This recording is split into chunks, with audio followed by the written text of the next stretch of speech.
Okay, recognition of visitors and delegations. Mr. McNair, Go ahead. Thank you. please identify yourself. My name is Michael King. I live at 3 Oakwood Drive in New Hartford, and I'm here speaking on behalf of Laura's and Allam, who could not make it tonight, and Mark Glenn, who is here. They're both head coaches for New Hartford's Baby Ruth program, baseball program. And just quickly, I'm an assistant coach for the program as well. And getting to the point, our issue is we're requesting access to Coors Field, which is the high school baseball field, for 9 Babe Ruth home games for the 2016 season, which is June through July. Just a little bit background on the league. Babe Ruth was started in 1951. It's an international league and has over 1 million kids participating in both sport, basketball and softball. And it teaches a kid developmental skills for baseball and life. Our Babe Ruth program in New Hartford provides interleague play for 13 teams in the Mohawk Valley for boys between the ages of 13 and 16. New Hartford hosts 2 teams. Each team has 13 boys, and all 26 that participate are students of New Hartford. Former players for Babe Ruth include Carl Yastrzemski, Joe Morgan, Jim Palmer, Rod Carew, George Brett, Nolan Ryan, Cal Ripken, Frank Thomas, Randy Johnson, John Smoltz, Mike Piazza, Mike King, and these 6 gentlemen back here. You name guess what? There you go. And Andy Bass Slight is in the lobby up here. Briefly, Coors has been given the field exclusive access to the New Hartford Legion and Junior Legion teams for games and practices. The New Hartford Babe Ruth program willingly accepts field access for the Legion, primary access for the Legion, and the Junior Legion for games, but they've also claimed it for practices. We are simply asking to be allowed to play our home game on Coors Field on dates that Junior Legion and Legion teams have scheduled for practices. Last year, we played on that field, and we were granted our access for our home games, and we also paid a $75 fee per game, per team, every time we played. We're convinced there must be a misunderstanding because exclusion of 2 New Hartford Babe Ruth teams from playing home games on this field so another team can practice seems inequitable.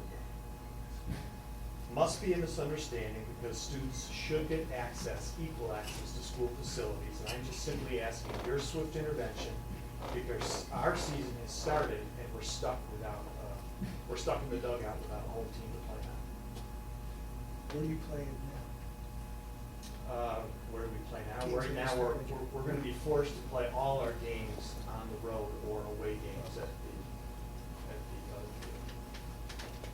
And just for the record, I'll leave this behind, but this is a copy of our schedule. And Lori went in, there's a program called Arbiter, which allows you to go on, and it's for the whole Mohawk Valley, and it includes Legion and Babe Ruth. So you can schedule umpires and field times for your games. She went on and scheduled on Arbiter, which is accepted by all the teams, both Legion and Babe Ruth. And we have all the teams here listed in yellow are home games from Coors Field. So they were scheduled early in the season. But somehow we've been exempted from being able to retain what was scheduled in Arbiter. So I'll leave this behind. All we're asking is just simple fair access to that field rather than being bumped for somebody else's practice. What do you know where the practice? current request stands? The current request was submitted in February to the athletic director, and I don't know if it was circulated or where it's gone from there. Where do you practice then? We practice at Perry Junior High on the field when we're granted access. Our process is athletic director, principal, plant engineer, assistant superintendent for business. We'll look into the process tomorrow. I believe we were notified by email yesterday. I asked those individuals to look into it. I think we're working on it. Sure. So I'm sure somebody will get in touch with you properly and address it. Lori had indicated to me that she's trying to follow the process where she went to the AD and then to Mr. Benson and then sent the email to a few I know Mr. Benson's been in touch with me, says mine has a meeting set up for tomorrow, Oh, so that, I believe it's going through the process, Okay, but. I wasn't I'll aware of follow up. that. Okay. All right, Could the American Legion practice up at Perry? I believe they can. They did last year. We had an allotted time slot, 6 to 7:30 was our practice time. We arrived, they were on the field, we waited for them to leave, we cut our practice short, not to impose on anybody, because there's only a certain amount of baseball fields for these boys to be on. We practiced on the football field till they were done, then we were able to take the infield. We have no problem practicing up there, it's just very hard to play games there. The sun is not in the boys' favor at 6 o'clock at night, nor is the field prepped. Last year, we had to play some games there.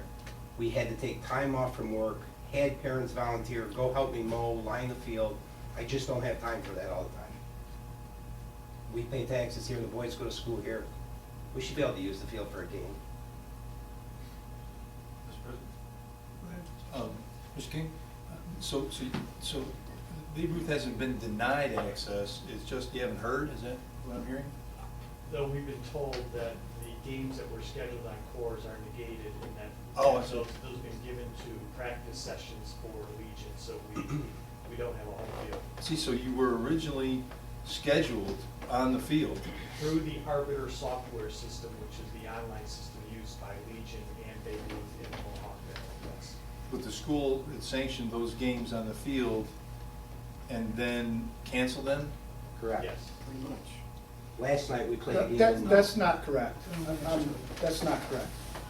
That is not correct. Mr. Manning, please. Sure.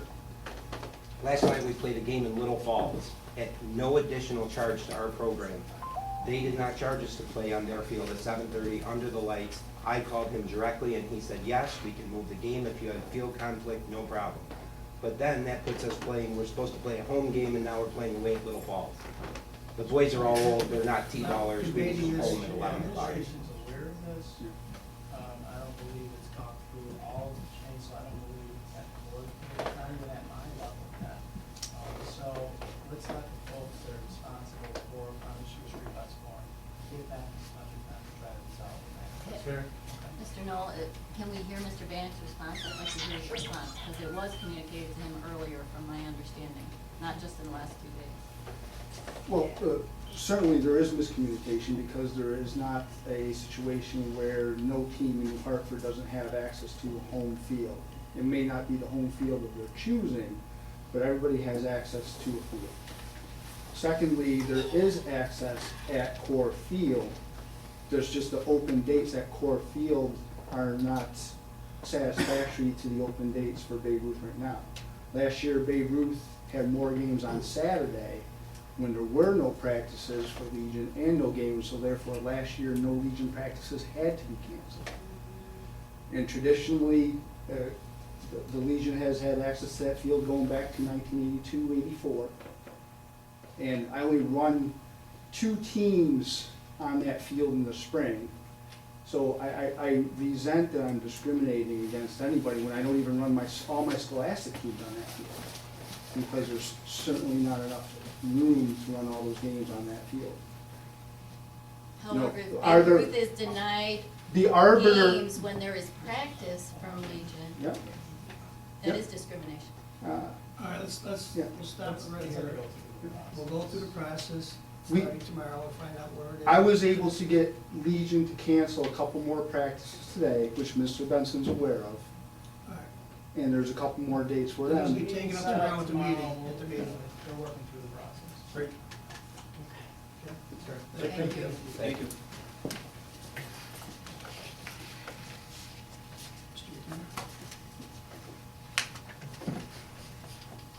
Thanks for your time. It's like a long agenda, so I'll try to keep it quick. I see that letter N on your agenda is to approve APPR plan. And you probably saw the vote for the teachers union, which was what, 168 to 11? Don't be misled by the numbers. People voted for that plan because they felt like they had no other option. Due diligence to Allam and the committee, we did our work to come up with the best thing that we could, based on a law that was horrible. So what we came up with, when people saw it, they came to me with questions and said, wait a minute. A whole bunch of those kids, I will never ever have as students, but I'm gonna be evaluated based on their performance on those exams. The answer had to be yes. Why? So, you know, I can tell you there were some people who voted no. And I don't expect that you'll vote no, because the stakes are too high, right? The kind of loss that we'll see to programs, the services, the class sizes, for the state holding those aid increases is one that I don't really think anybody wants to tolerate. It's your job to make sure, as a board, as leaders of the district, that you provide those things. And so I fully expect that you'll vote yes. But I think what I want to offer to you is that if you look at this in the right way, there's an opportunity in front of all of us, right? We have seen now 4.5, 5 years of education reform, strict local control, that focuses narrowly on ELA and math, that puts students' performance on tests above everything else, and it's twisted what we do here in this district and what every other public school in New York State does. And so, I think what I would tell you is that if we have to vote yes on this, to be able to not be extorted, and maybe extortion feels like a strong word, but that's exactly what it is, right? Would you vote no for $1 million loss, for a $500,000 loss? If it was $10,000, would you vote no? And if the answer in your mind at some point is, yeah, we're not gonna vote for this, for that small of an increase, then you know, you've been extorted. If we vote yes on this, after we've been extorted, and we don't stand up and say publicly, as a community, the teachers union, the administrators union, the board, the superintendent, assistant superintendent, if we don't all stand up and say together, this is garbage. It's not good for our school. It's not good for our teachers. It's definitely not good for our kids. What are we doing? You know, what opportunity did we miss to say, the only reason we did this is because you extorted us for our own money, right? And so, I offer you an invitation to one more APPR meeting. Doesn't that sound like fun? Where we all sit down and we look at it and we say, this isn't what we want. What do we want, right? And we put it pen to paper as a community to our assembly member, to our senator, to the leadership in both houses, to the governor, and we make our anguish public. We can't look at this and say this is awful and not say that publicly. I don't think we can do that, right? I can't do that. I am unwilling to be a bystander, and I invite all of you to join me in stepping up to that place where we say, no more. We're asking for a change. We're demanding a change, so that next year we can see our senators, our assembly member, and our governor move in the right direction. But I think we all have this team that we do it. So I'm going to stick around for the end of the board meeting. If anybody wants to hammer down the date or talk more about details, I'm all ears. Thank you. Are you proposing this for this September or the following September? What are you proposing this next meeting for when? Oh, no, before the school year's out, I think we gotta, we can't miss the For opportunity the to say. APPR is due September, that's what I'm wondering. Well, we have to submit it way before We have to then. And I submit think, by July 1st. I think as soon as we all agree to it, we have to be public in saying, we don't want this. And I think we're not alone. Every school district in New York State is in a place where they're saying, we have to vote on this? This is what we get, right? The kindergarten teacher is gonna be evaluated on the test for students who are in 4th grade in science. I think this isn't that. That's for the transition years. For the transition years, but even so, it makes absolutely no sense. And when I put it to teachers, they come to me and ask me, yeah, how does that work? I will never see those students. I'm evaluated based on the score for students I've never taught. Not only does that not make sense, it won't work for what its stated purpose is, right? If its stated purpose is to hold teachers accountable, how is this gonna do it? SED came up with something that makes even less sense than the law. and we chose from all bad options and picked the least bad options, but none of it is good. And so I'm offering you the opportunity to join me. I'm not speaking on behalf of the NHTA or anybody else. Me as dad and me as a teacher to say, I'm unwilling to be a bystander. So if it's just me that writes the letter, it's just me that writes the letter. But boy, would it be powerful if we all saw this and recognized the injustice for us to say it together. So the sooner the better, Paul, that answers your question. Mr. President? I didn't see the vote by the NHTA that you referenced. Are you saying that 168 Voted yes. yes for it and 11 voted no? 11 voted no. Okay. Tell me, Jamie, if the NHTA doesn't take the stand that you just presented, why should the board? I guarantee you, having talked to Debbie, the NHTA will be at that meeting.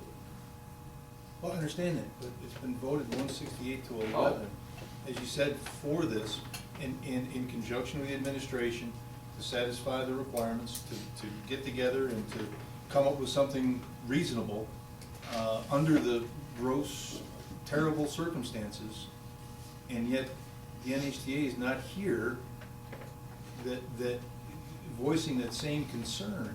And so I'm sitting here, and I don't know about other board members, but I read this, and I'm going, wow, okay, great. The administration and the NHTA have come up with something that is a workable under the conditions.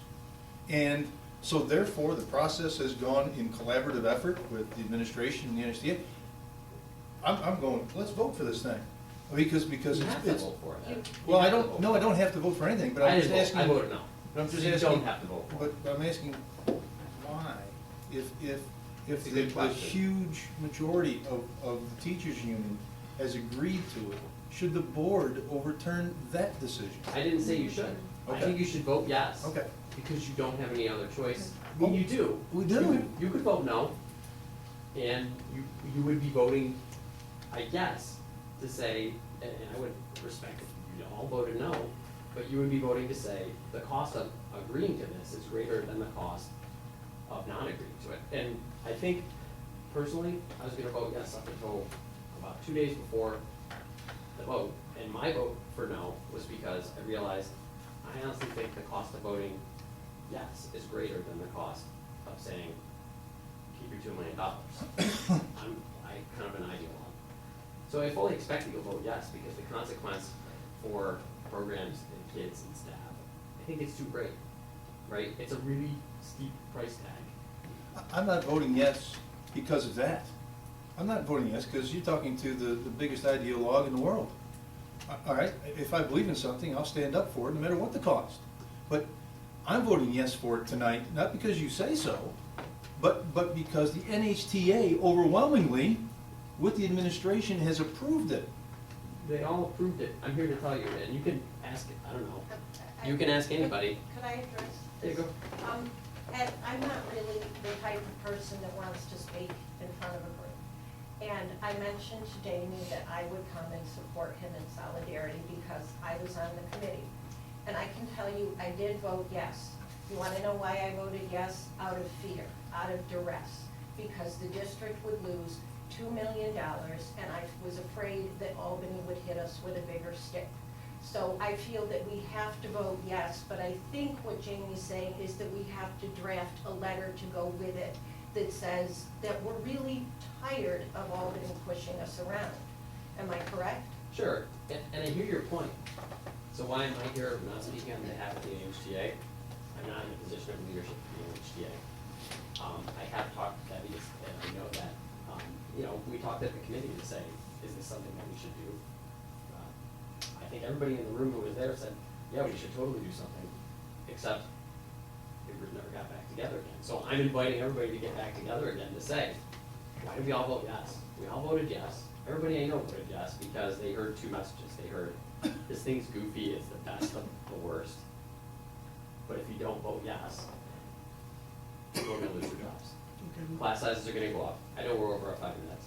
Mr. Nolan, just, I received notification today that there is a bill being sponsored by legislators to decouple this. So I know there's some advocacy efforts going on with this. So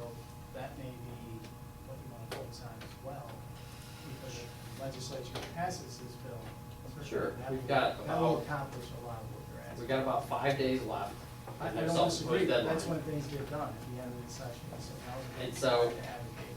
Absolutely, now's the time to advocate. We all have to do it together. And I think, personally, I think a yes vote with a letter is way more powerful than a no vote with a letter. Because you're saying, you left me no choice. You know what I mean? I had to cry uncle, but I'm willing to stand up after I cry uncle and say, I just got extorted. And that is the message that the governor does not want to hear. If you want to see some leadership from other boards, I can share with you. Okay. Mrs. Ellison Tree? May I also just say that I know it's on our agenda next week. The executive board will meet next week, and I know this item is on the agenda. To piggyback on his idea about a letter? It certainly won't be the first time the board will collaborate on a letter Right. regarding these issues. Right, exactly. Thank you, Trina. It And will one be more question. We've exhausted all of our stays of execution on this? And I've got, when Common Core originally started, I made a statement, it has nothing to do with education, it's all political coming out of Albany. And unless the New York State Teachers Association, New York State school boards get on the same page, nothing's ever gonna be done in Albany. And I blame part of this on New York State school boards. They haven't stepped forward. Does this have to be voted on today? Does it have, we can't, We No, have I to know. submit to SED, give them ample time. so we to can't approve table it until, for 2 weeks? No, it till- has to be Recommend it. Yeah. Anyone else in the audience like to address the board? All right, thank you. Our next order of business is a student services presentation. If anyone in the audience wishes to leave at this time, please feel free to leave. Mr. President, I move that this presentation be postponed until such time that the information to be presented is available in due time to the public for transparency, to the board for adequate preparation of board meetings, to facilitate regular order in the dissemination of information prior to a board meeting, and as per your commitment to allow that to happen.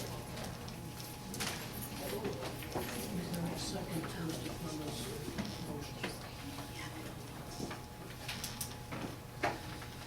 No second. Motion to that.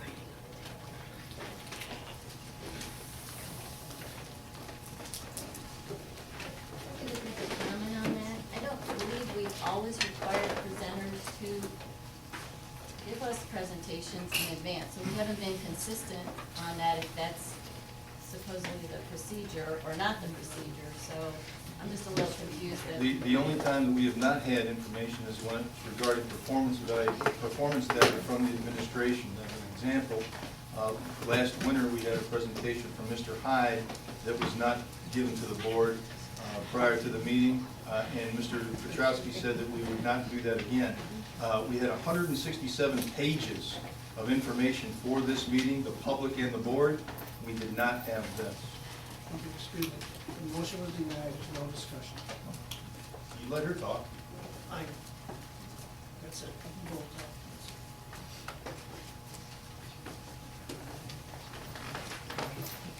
Well, thank you for letting me address you, and I will do my best to clarify and answer any questions. You will recognize some of the information I presented tonight from my past presentation earlier this year. There hasn't been a lot of new data. I know we haven't gotten new testing results yet. We do have some new information, and I did update what could be updated. Focus has shifted slightly more towards secondary, and I'll explain why I made that choice as we go along.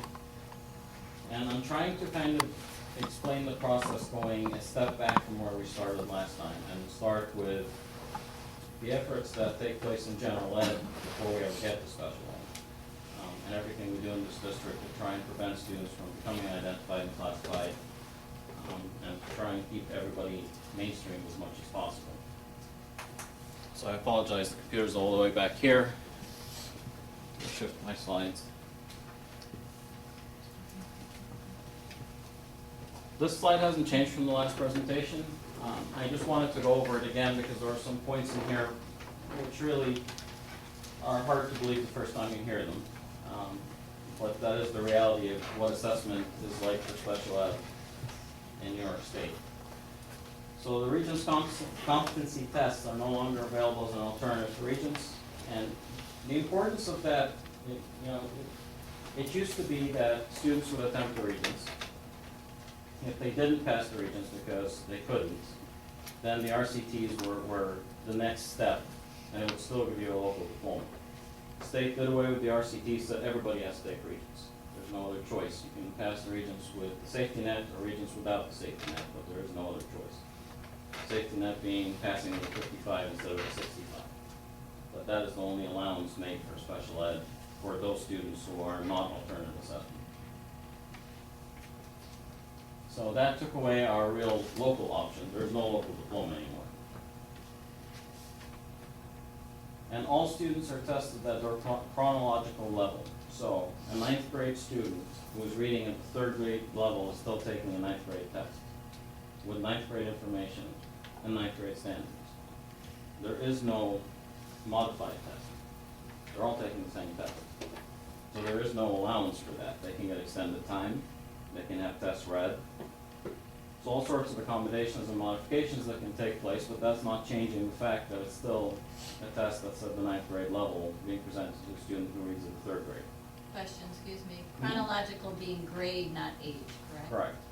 So you could have an older student that's been not advanced a grade, correct? I mean, or do we always advance our students based on age to a Well, even higher if a grade? student is held back, it would be a matter of a year. So again, if we're talking about a 15 or 16-year-old, and we're not talking a We huge wouldn't have range them here. in 3rd grade necessarily, even though they're reading at a 3rd grade level. Correct. We're advancing them a grade, even though they're still reading at a 3rd grade level. Right, you can't hold students back just because of their reading level or their math level.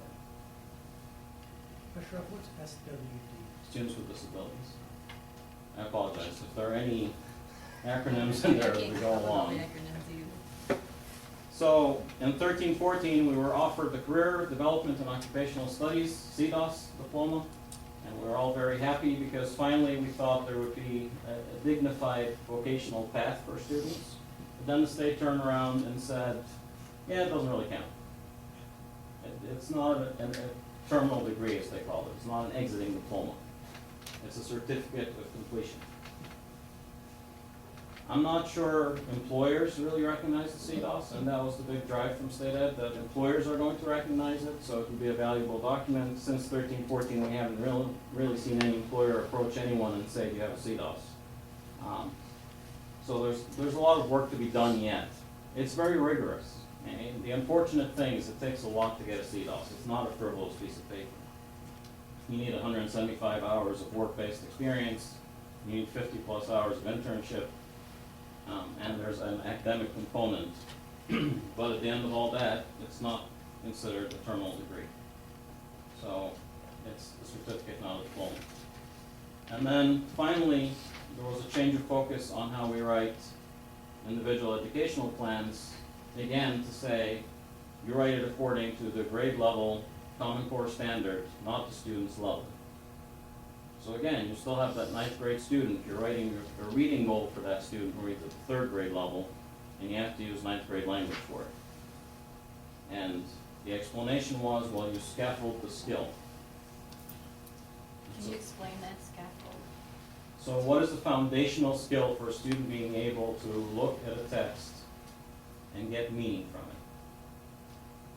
So now take that back to the 3rd grade level, and that student has to read a text and tell you the main idea, for instance. And again, if their comprehension is at a level where that's not happening, then the scaffolding skill might have to go all the way back to, what does the sentence say? And somehow you have to build that ladder towards the level where they actually are grade-wise. Ashraf, for the sake of context, prior, when it was skill-based, it would say the student is doing X, and then you would take an incremental step from where that student was and have them. You take them forward 1 year from where they were every year. That's the aim, that you can move forward 1 year every year from wherever they As are. opposed to now trying to push them to this Mhm. level at the And same time. and presenting content at that level at the same time, which they are not able to handle. So again, we're trying to build that bridge. And even within the classroom context, so let's say I have a student who is reading at a third grade comprehension level, but they're chronologically in ninth grade. I can't present third grade appropriate text, I have to present ninth grade appropriate. Correct. I mean, we can provide modifications, we can, help with the note-taking process, we can provide summaries, we can do all sorts of things, but we can't modify the actual text. Thank you. So again, the student goals have to be fully aligned to grade level standards, not developmental. That's the point I was just clarifying. So the focus has shifted to access to the curriculum over skill development or annual growth. So the state has a metric that says what percentage of the time do the students spend in a regular ed class getting regular ed instruction. And there is a target for that, and if you drop below the target, that's one of the areas that you can be cited for. So again, they're not looking at what is the ability level. Are they benefiting from being in that classroom? Is that the appropriate place right now? It's just how many hours are they in that seat? And so access is really prioritized over skill. We can work on the skill, but in the meantime, you give them access. Exposure and immersion are important. The alternative assessment and the task, which is what the GED is now called, have been Common Core aligned and are very challenging. This was the first year the students took the computer-based alternative assessment. The teacher said it was very hard. The old system used to be portfolio-based, and you got to try as many times as you needed to demonstrate the skill. Now you have a computer program and you have to schedule sessions. And after you've attempted 3 sessions, you're shut out. That's it. Whatever you've demonstrated at that time, and whether we're dealing with behavior, whether we're dealing with sensory issues, whether we're dealing with the fact that the student couldn't use the technology properly, that's how it's done. You get the number of shots you get, and it's done. When you say done, forever or For that year. Oh. For that year. Do we administer those tests with our students? Yes. We do? So the GED? No, not the test. Sorry, Mary, if you can go back. Oh, I go back. Wait. Sorry. The alt assessment. There's the back arrow. Okay. The alternative assessment. The New York State alternative assessment, not the task. Not the task. The task / GED is run by BOCES, and those students generally have gone all the way through high school, and at that point, a high school diploma is not possible, and the GED used to be the last-ditch effort to get the equivalent of a high school diploma. But the task now is incredibly difficult. What's the alternative assessment again? The alternative assessment is rather than taking the regular state tests, sitting down and writing for 45 minutes, it's a computer-based assessment that is supposed to replace what used to be a portfolio assessment. So it used to be that teachers would design a task. Can you, look at this paragraph and tell me who, 2 most important characters are? And they would get to try it as many times as they needed to, reteach the skill, try again, reteach the skill, try again, until they demonstrated mastery. You submitted that to the state to say, look, we achieved this standard because we tried it until we achieved mastery. State swept that system aside, said it's too cumbersome. We don't have the manpower to keep correcting the portfolios and looking at them. We're gonna do it computer-based. So you get 3 sessions, you sign on, clock's ticking, you demonstrate the task, you log off.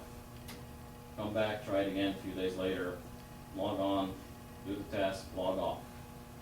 Then they score it and you get the highest of the 3 sessions. But there's specific criteria for who can participate in that test. Okay, and those assessments can be used to graduate with a Regents diploma? Absolutely not. Okay.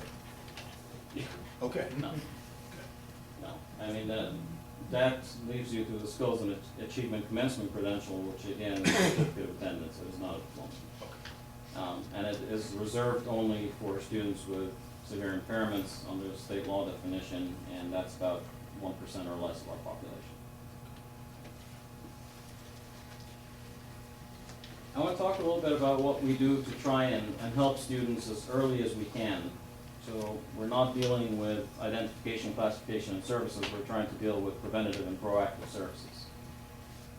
Our kindergarten screening program in this district is one of the most sophisticated I've seen in terms of all the things we screen for and look at and the time we spend with the students.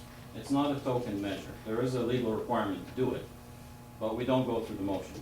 We are actually getting useful information out of it. We test our kindergarten readiness in terms of pre-academics. We test them in terms of speech and OT ability. There's a part of the test about, body part awareness, all the foundational skills that make a student successful in kindergarten. And again, it's not an entrance exam, although some of our parents develop a huge amount of anxiety around it and say, did my child pass? You can't fail kindergarten screening. We're just trying to identify the areas where they need help to give them a successful kindergarten year. We collaborate with preschool providers to identify ENL students, new acronym. This used to be ELL, which used to be ESL, so it's English as a new language now. Why change it from Yeah, ELL to it's messing ENL? with them. In recognition of the fact that it's not always the second language. Oh. People were English upset. language learners sort of covers That covered all of it. Yeah. That was good.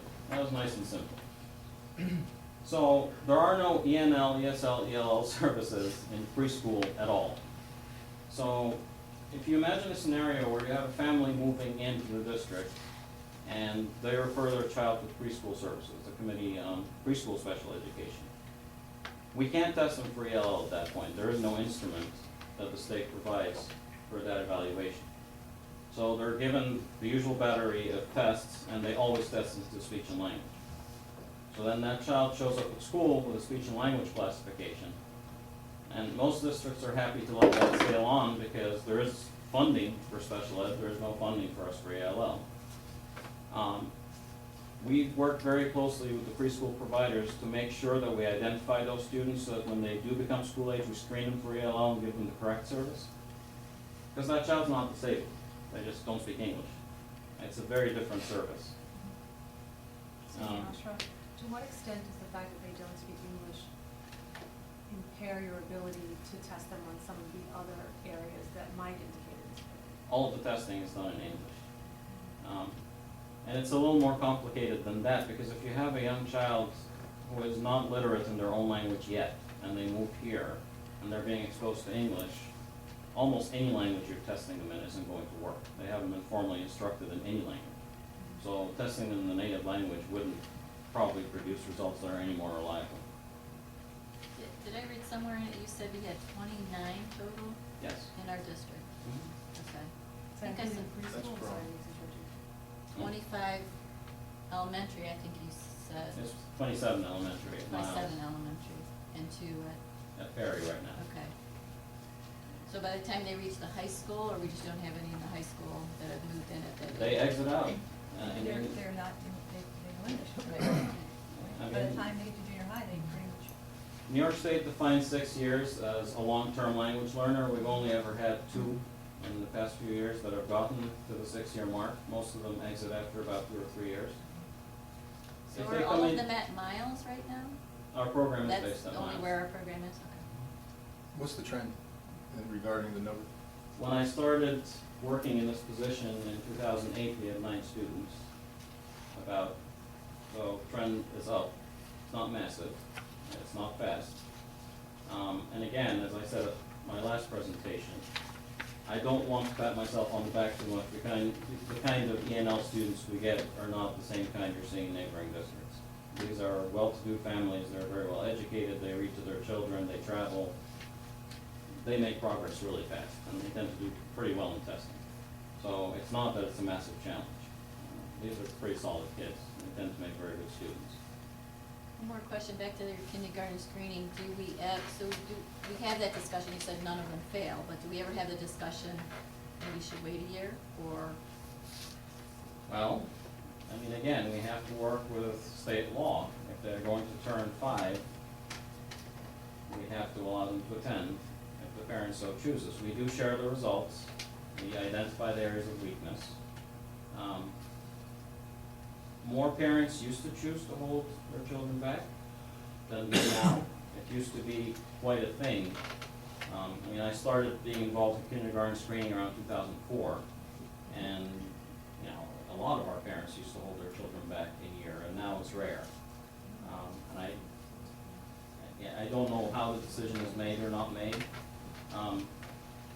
It's pretty complicated, because if they Well, need. New York State is, I mean, having moved with two younger children at preschool, New York State is much later cutoff than other states. Mhm. And I wish that, personally, I wish they would change that, because I think December 1st is way too late. And being the mother of 4 fall babies, I chose to wait.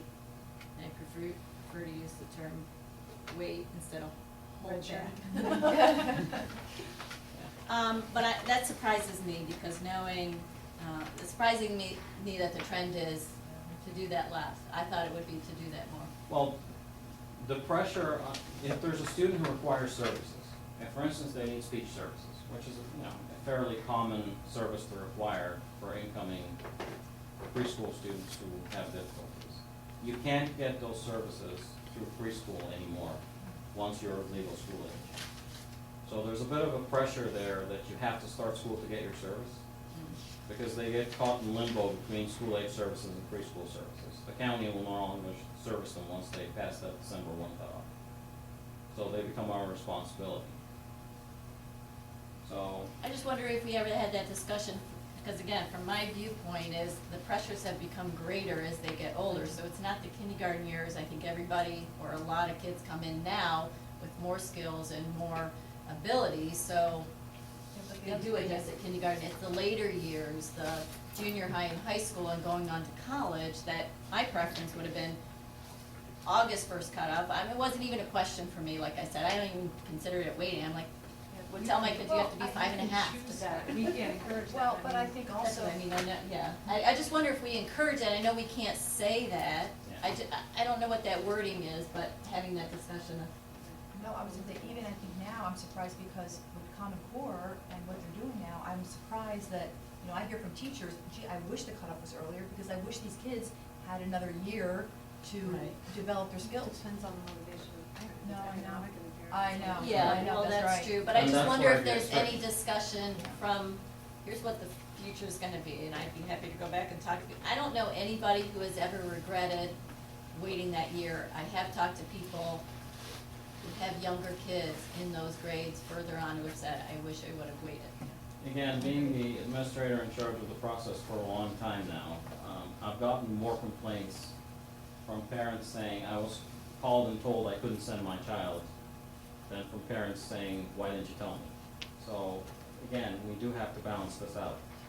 You know, as school administrators, we can't call someone and say, we don't really think you should send your child, because again, there is a But the why didn't you financial tell me might consideration. not be till junior high, and that's what I'm hearing. Now my kids are 2 in college, but I'm hearing, oh gosh, I wish Yeah. they had another year. Look at these things they have to go through in junior high and high school, academically, socially, all of those things. Yeah, and I do have a very young for her grade daughter, so I understand, you know, in hindsight, yes, maybe it would have made more sense.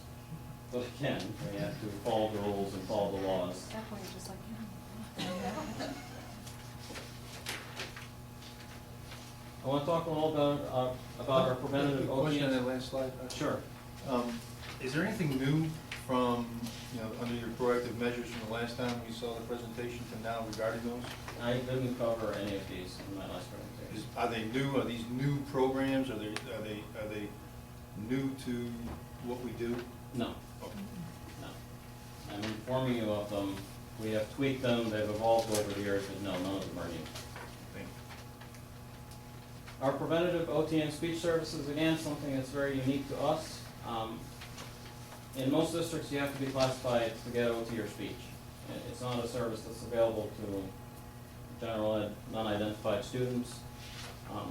It is something we do preventatively in this district. We've supported that. We've refined the program. When we wrote our RTI policy, we kind of embedded that in RTI as well, that we do tier 1 speech and OT services, where they go into the class, they work with the whole class, doing, you know, short skill-based activities that promote pre-learning and learning skills. So to try and prevent some of those writing issues, which are a lot harder to fix later, to work on some of the articulation issues. And again, we don't look for identification or labeling to do that. Through that process, we also identify more specifically students that need the help, and we work, again, without identification or classification, with smaller groups, more, on a more organized manner, to address some of those issues.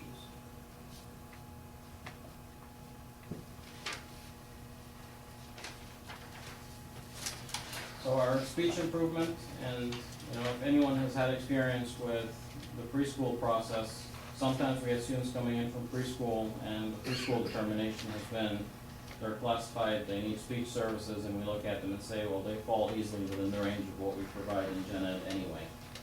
Because again, we do provide OT once a cycle and speech 2 or 3 times a cycle without identification to address short-term issues, so that we don't have to remove the student from the mainstream and pull them out of the classroom.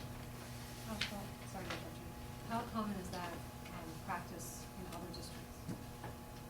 In our area, I can probably think of 2 other districts that do speech improvement. It is not common. Again, staffing, funding. If you only serve identified students, you could really slash that. But again, you're trying to put out the fire after it starts in that case. And these 2 slides, these last 2 slides, the preventative and the intervention, again, this is something we've been doing right along, or? In some fashion, yes.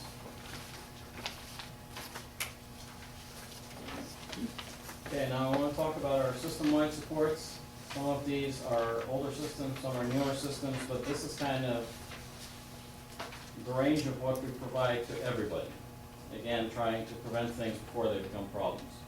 So Tier 1 intervention for reading in the classroom. Our new Journeys reading program lends itself very nicely to this. It has the leveled readers, it has guided reading. It comes with sets of books that are kind of leveled so you can differentiate within the same unit while staying with the anchor text, which is the main text they're working on.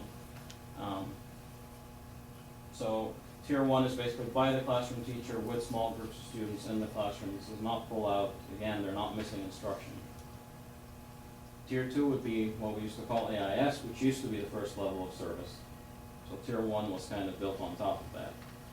So those are students who need a pull-out service for reading or math, and that's scheduled, regular, not short-term generally, and there's criteria for entering and exiting.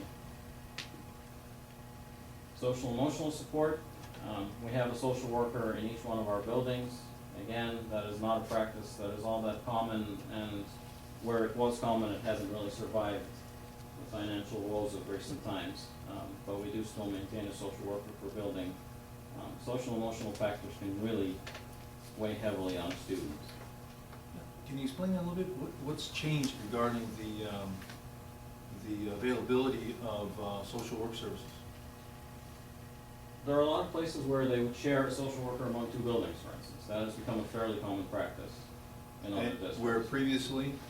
Previously, a lot of districts did have 1 per building like we do. It's a service that's been whittled down, it's been, subcontracted, and they say, okay, they're available to you Monday and Wednesday, that's when you can see the social worker. We have someone there every day. And Ashraf, I believe there was an article recently on the cover of the DOD that identified New Hartford as the only school district, I think, in the area that follows the state recommendations for the number of social workers per number of students.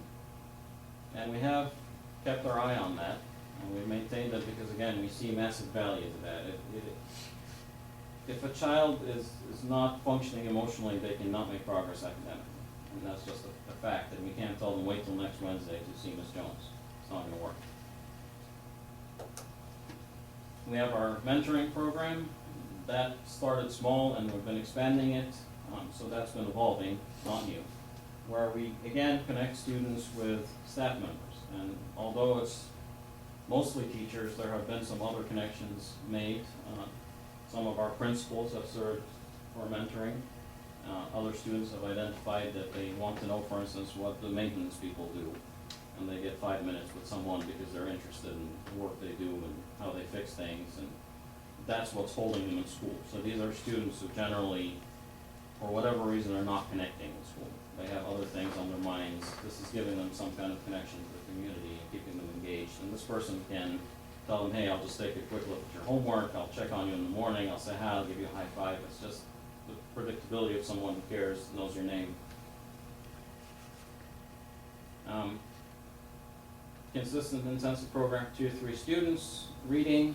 Last time I was here, I talked to you about Wilson Reading, which we invested in, you supported. We have expanded. It has been very successful. And we are now moving towards foundations, which is the K-1 component of Wilson, so that we can really do early intervening services with struggling readers. How many students have been affected? In turn, I would probably say around 50 so far have gone through Wilson. I can get you exact numbers. This year alone? No, Oh, no. I'm talking about over the last 3 years that we've used the program, Oh, I see. but it's the same students. I mean, they enter I the see. program and they progress through it. I And I see. can get you exact numbers. That's completely no, off no, the that's, top of my I'm head. just wondering. We have small group sizes in special education. The largest resource room can be is 5 students. Most of ours have 3, 4. We hardly ever reach 5. Small class sizes, which are very important for the progress of all students, but particularly our short-term students. This has been a priority. It's been supported again by you and by administration. Very important factor for my students. This is a breakdown of Tier 1. I don't know if you want me to spend the time going through all of it, but again, this is RTI, and RTI was kind of added as a layer on top of the existing AIS services. This is not unique to us, although New York issued the mandate, but they never said what it looks like. So this is our interpretation. Tier 2, again, we make sure that this is a process where it's not one way. It's not a place to go. You don't get sent to AIS reading support and stay there for the rest of the year and you're done and we're satisfied. There's a process, there's criteria in and out. You can go from Tier 2 back to Tier 1, you can go from Tier 2 to Tier 3 if you're not making progress. So it's more dynamic. There is movement between these tiers. Who composes the IST? The IST is a building committee. There are 2 IST co-chairs in each building. It rotates. Usually it's either a reading teacher and a classroom teacher or a special ed teacher and a classroom teacher, although it's not a requirement. And then you would have the reading specialist, the math specialist, the principal, social worker, and then whoever needs to come to the meeting for that particular class. Planning on behalf of the individual student. Mhm. And they have weekly meetings in all our buildings. The Tier 1, Tier 2, what grades are those? K through what? K6. K through 6.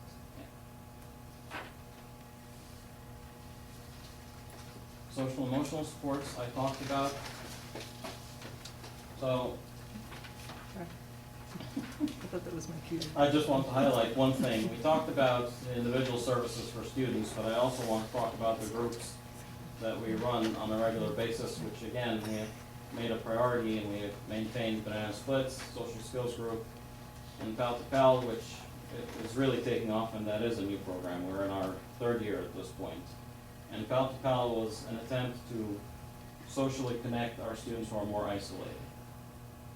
So these tended to be special ed students, new students to the district, students who are, more shy, they don't engage.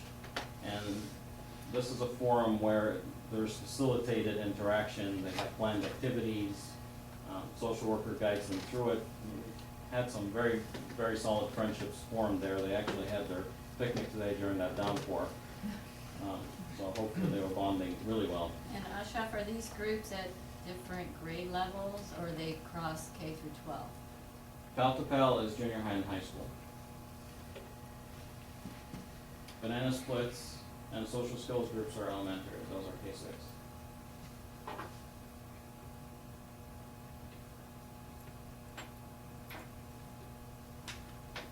Okay.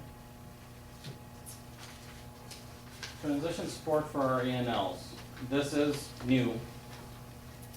And again, it was partly driven by a state mandate, but there was no clarity as to what that mandate should look like. The state said you have to provide some kind of support to exiting ENL students. So they test out, you have to give them something.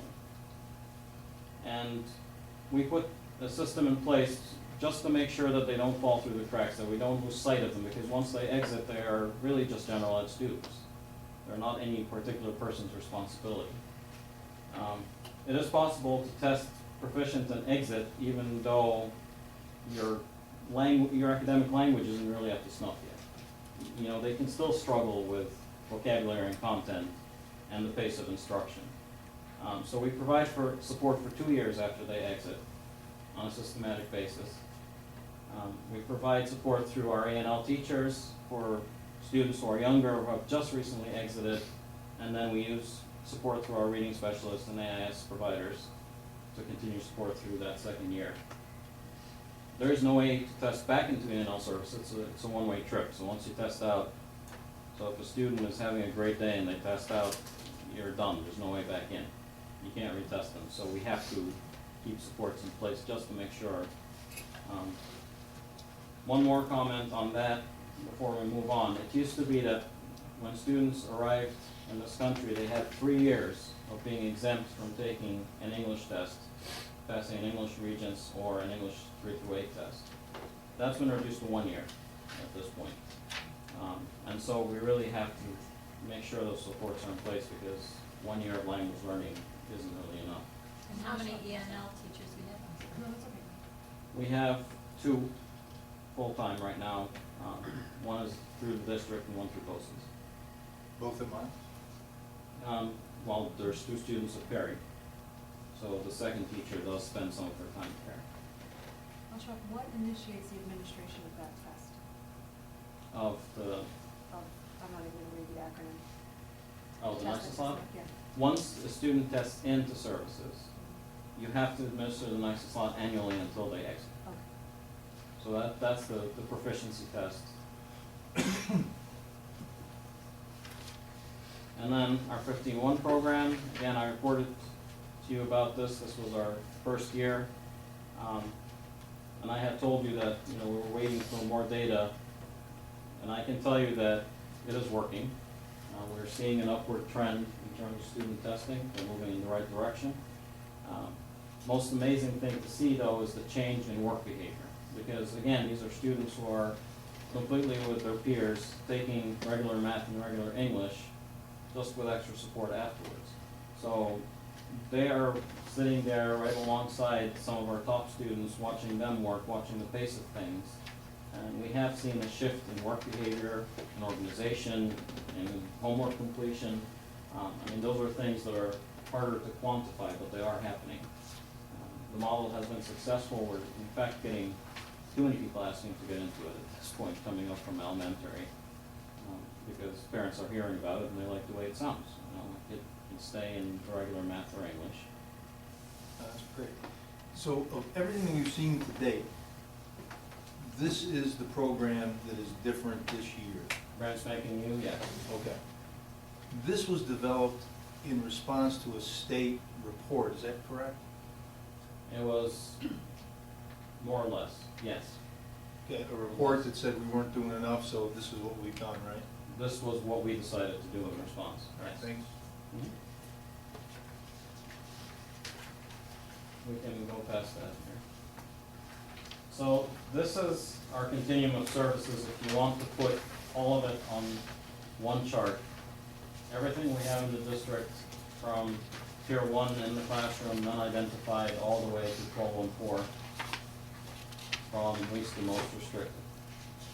So we do provide quite a range of services in the district. Again, fairly unique. Some districts have a 15-1. Some might have a 12-1, that's very rare. I don't think you'd find many 12-1-4s, 12-1-1s in the area. And we have chosen to keep our students in-house and provide them those services. Could you say what you said again? You said from least to most restricted, did you say? Restricted, yes. Restricted In terms is of restricted. removing students from general ed and from general curriculum. Okay. So tier 1 students are being instructed by their own teacher. They're going nowhere. They're getting classroom interventions.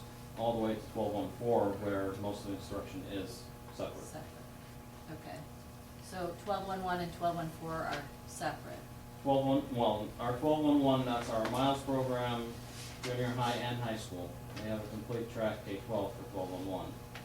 That program, we have arranged all the way from self-contained for English and math to pushed out for everything with support, and having a home base, having organizational support. We try and tailor the program to the student, not the other way around. Now, Ashraf, you were saying earlier that 1211 and 1214 in other districts are generally outside the school. And so that's a deliberate choice that Hartford makes to keep our students within.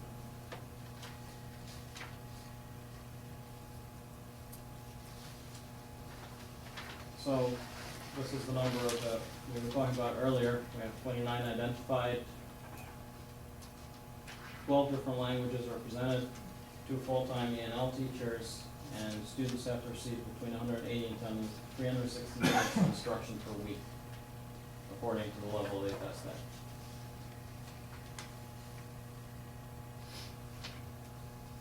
I think we can skip past that one.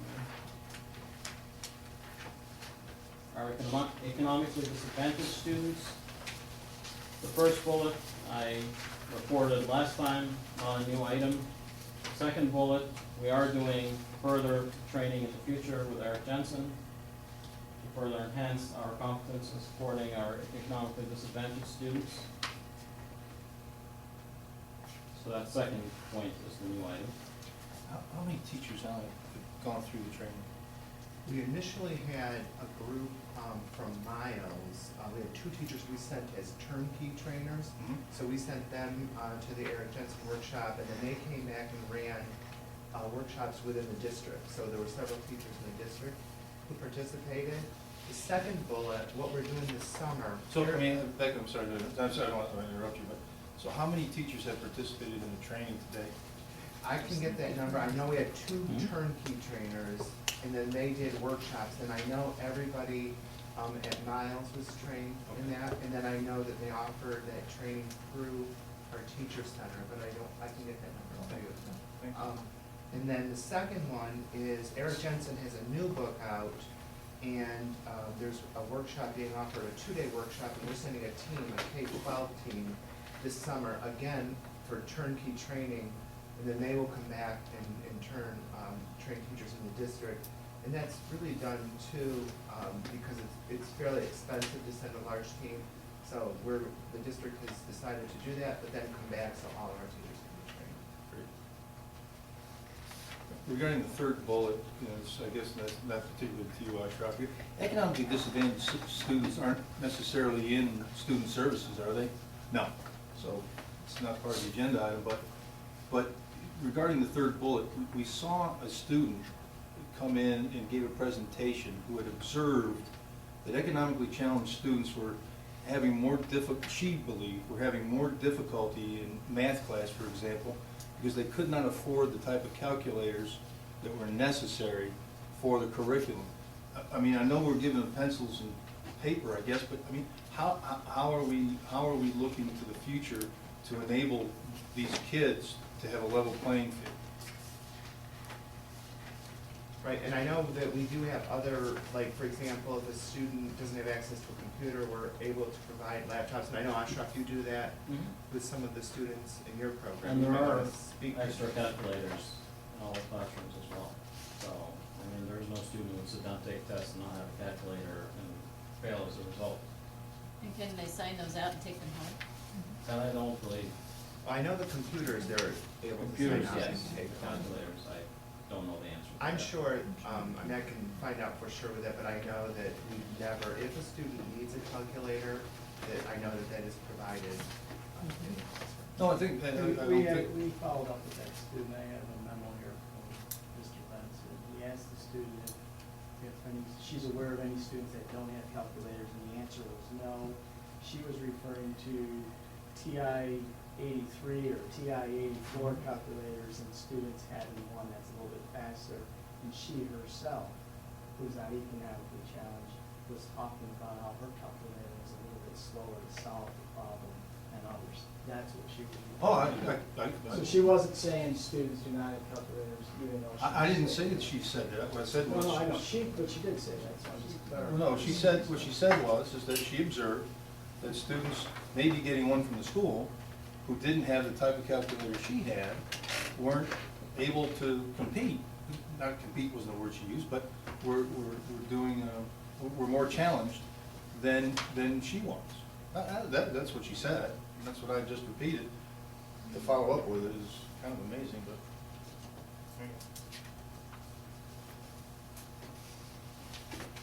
Thanks for And following we do up. provide now 8 Inspire CAS calculators that are purchased in this year's upcoming 16-17 budget. Oh, So great. Thank you, we'll Excellent. have those. We can skip that one there. Talk about mentor.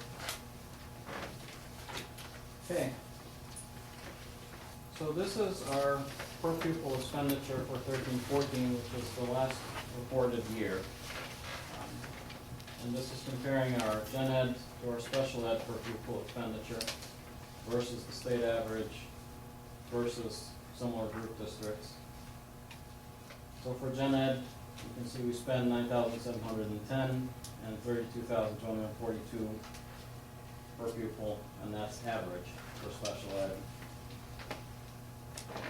State average is 11,739, so we're 21% below that for gen ed, 2% above in terms of our special ed spending.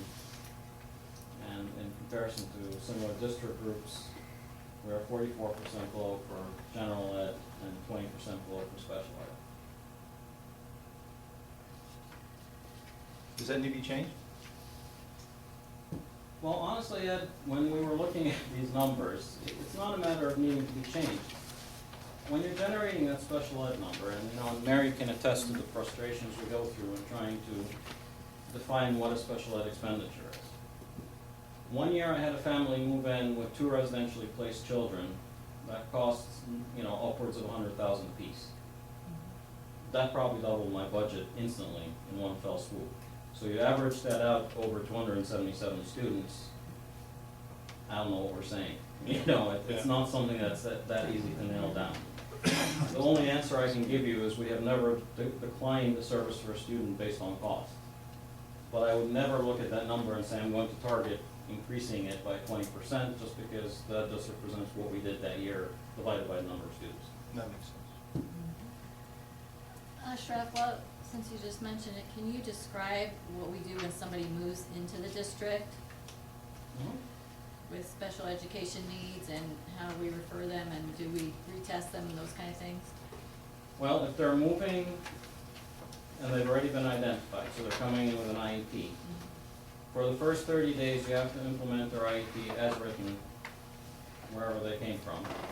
If they're from another New York State school, that's very easy. We all use the same IEP, same template. Out of state is a little more challenging. In that case, you have to find a program that most closely matches what they had. After 30 days, you hold a transfer intake meeting. By that time, teachers have had a chance to get to know the students. If their testing is out of date, we reevaluate them. If their testing is recent, you can't reevaluate them, that would be invalid. So then we would go based on testing they came in with. We generate a new New York State compliant IEP, and then we move forward. What if it's so if the teacher hasn't had a chance to end of year, let's say, they've moved in. You don't have 30 days, maybe it's just recently. I mean, it's not optimal, but we do work all through the summer, and we do hold CSE meetings in the summer, and we do test in the summer. Is there a reason a student would not be placed in our district and be in a BOCES not within our district? Sure, they could have come in with that placement already. What do you mean? So if I have a student who's already in Waterville, for instance, through BOCES because Whitesboro put them there, and the family moves to us and they say, I really don't want to upset his progress, can you just keep him where he is? In that case, it's just the transfer of the responsible party. Well, what if it's out of state? If it's out of state, we try and match it as closely as possible. So if they came from what would be considered a special placement here, then we try and match that as closely as possible. It all depends on why they were placed. again, we have more capacity than some schools and less than some schools in terms of the programs we have. If they're a match for my 1211, for instance, I'm not going to send them elsewhere. But if the student was placed for behavioral reasons in an 812 or a 613, putting them in general population wouldn't really be responsible. Okay. This is our Regents performance, and in a later slide, I'll explain why I'm looking at Regents rather than 3 through 8. Last time I presented, we kind of talked at length about the effect of test refusal on our results. And again, we're looking at 50% of the results we could have in terms of validity. So in terms of Regents, there's no effect here in terms of test refusal. Everybody has to take these tests if they want to graduate. So to look at our students with disabilities and how they do. So if you look at English, for instance, and that's 14-15. So we had 13 students with disabilities taking the test that year. 55 or above is considered passing for special education. By that metric, 85% of them passed. If you look at New York State, 75% passed at that safety net. If you look at 65 or above, which is passing for any student, not just special ed, 54% of our students passed. New York State was also 54. Now, I just need to explain that the 65% pass number is a subset of the 85, so you're not adding them. Because everybody got to 65 is automatically above the 55 also. So, this is a higher bar, but this is the subset of that. And you can look through all the other Regents tests and how our students performed. Earth Science, we had 100% pass at the 55. Global, we had 96%. Living Environment, 100%. U.S. History, 100%. And Integrated Algebra, 83%. This is the important metric because that determines whether they get to walk the stage with a diploma and exit the district. Ashraf, what of those number of students taking the test, if I were to draw a Venn diagram, how many of the kids that took the English test were the same that took the U.S. History test, or are they all separate cohorts of students? No, they're not separate cohorts. It would be a matter of which year they're in high school because this represents all the years of high This is school. aggregate. Yeah. This is a very good slide, and thank you very much. I mean, it shows we're doing really well on some things and average to the state, some others, but why have we not used the 85 and above? I mean, every performance presentation that I've received from the school, or the board has received from the school, expounds upon Regents with distinction, 85% and above, and we're not showing that. And just for your information, I've done those comparisons. And of our similar schools, 90% of their special education students graduate with distinction, or the Regents with distinction. 3% is the state average, and we didn't have any, 0%. Did you say 9 or 9? I mean, if we're what's it, 9? Yeah, for similar schools, yeah, 9%. And of those similar schools, how many of them keep their 1211 and their 1214 capabilities? I have no idea. Well, that's not anything. Why? All that matters is really the number. The number is 9%. Absolutely does not. Why? If I take that 1211 class and make it a BOCES class tomorrow, our accountability disappears. Your what? The accountability for the They don't district count as our disappears. district They don't count. for our Well, numbers. how do they report their numbers? They just report their students in the building. So in other words, the severity of the disability that we different. carry is different, is more restrictive, yes, so they're gonna have a harder More time because they have a more severe disability, because we Because carry we them in elect our to keep district. them in our building. Whereas other schools would say, no, you're a BOCES student and not counted in our district numbers. I'm struggling with it. You're saying that there are school districts that take out a certain percentage only? And do we do that? I mean, if there's somebody with a severe disability? If they're sitting in a New Hartford classroom, then no. If they're sitting in a BOCES classroom, it's not our choice. I understand. The data warehouse doesn't count them. in our accountability. I understand, but it's the same though, I mean, it's. No, it's not. No, because if I went to the high school 1211, which right now all of those students are on Regents Track, they're participating in Right. these tests. And I said, I would like BOCES to take that over tomorrow. Send me a BOCES teacher, same kids sitting at the same desks, Yeah. they all disappear off our accountability. But those students that, I mean, are you saying that none of these 22 schools that the administration used for comparisons, none of them have the same kind of program that we have? These are similar schools, similar economics, similar deal. You're saying that none of them have that? I'm not saying that, Okay. I don't know that. We- All right, we'll have to check that out. Check that. But some of them obviously are graduating with distinction. But that's why you just can't look at data and make one Well, statement. you know, at the end of the day, Beth, you know, the data is 85% and above is how we expound on the New Hartford education. That's what we get from the administration. And it's amazing to me that in certain things, we just pick and choose. It's like a moving target. You know, well, we don't want to show that. We did it last time, but we're not going to show, so I can't figure out the data because it's continually changing. As a matter of I fact, don't agree with that at all. well, that data's changed. The way we saw it last time, it was 85% and above, and we saw similar schools. Now we don't see similar schools. This is special education population. This is one side. Whether it's a subgroup of special education, whether it's economically challenged, or whether it's general education, it should be the same metrics and the same data and the same way to look at things, or else you're bouncing around trying to figure out exactly what's going on.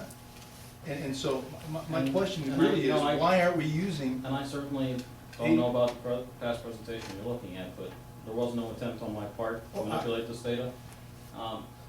You know, from where I'm sitting at the table, parents are asking, is my kid gonna graduate? Yeah, You know, they're not asking me, are they Right. getting distinction, they're asking me, are they gonna graduate? exactly. And the answer is overwhelmingly yes. Okay. Which is important, because then they can go to college, they can participate in the world. You know, it's important. My only comment. Would I like to get above 85? Yes, that would be great. That's something we should aspire to. And maybe I'm looking at a bar that's too low, but I still think ability to walk the stage with a Regents diploma is important. That's a concern absolutely for the parents. wonderful, I get it. But again, we're trying to measure, you know, New Hartford education. You know, not average to the state, but New Hartford. So similar schools are not in there. You know, maybe some schools that do have our same deals. That is that comparison with the similar schools, and I apologize for the size of the font, it was a huge chart to fit in there. But that is that same comparison with the similar schools. Again, I'm not looking at 85, which is the metric you're talking about, I was looking Yeah. at 55 and 65. Yeah, well, yeah, we can talk about this slide too.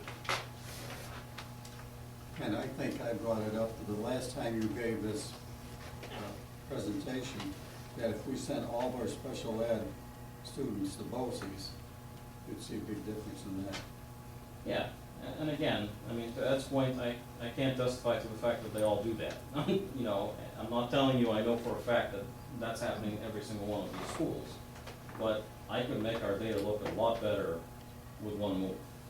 Sure. But it's not the commitment we've made. Exactly. Okay. All right, let's go with that, yeah. Okay? Yeah.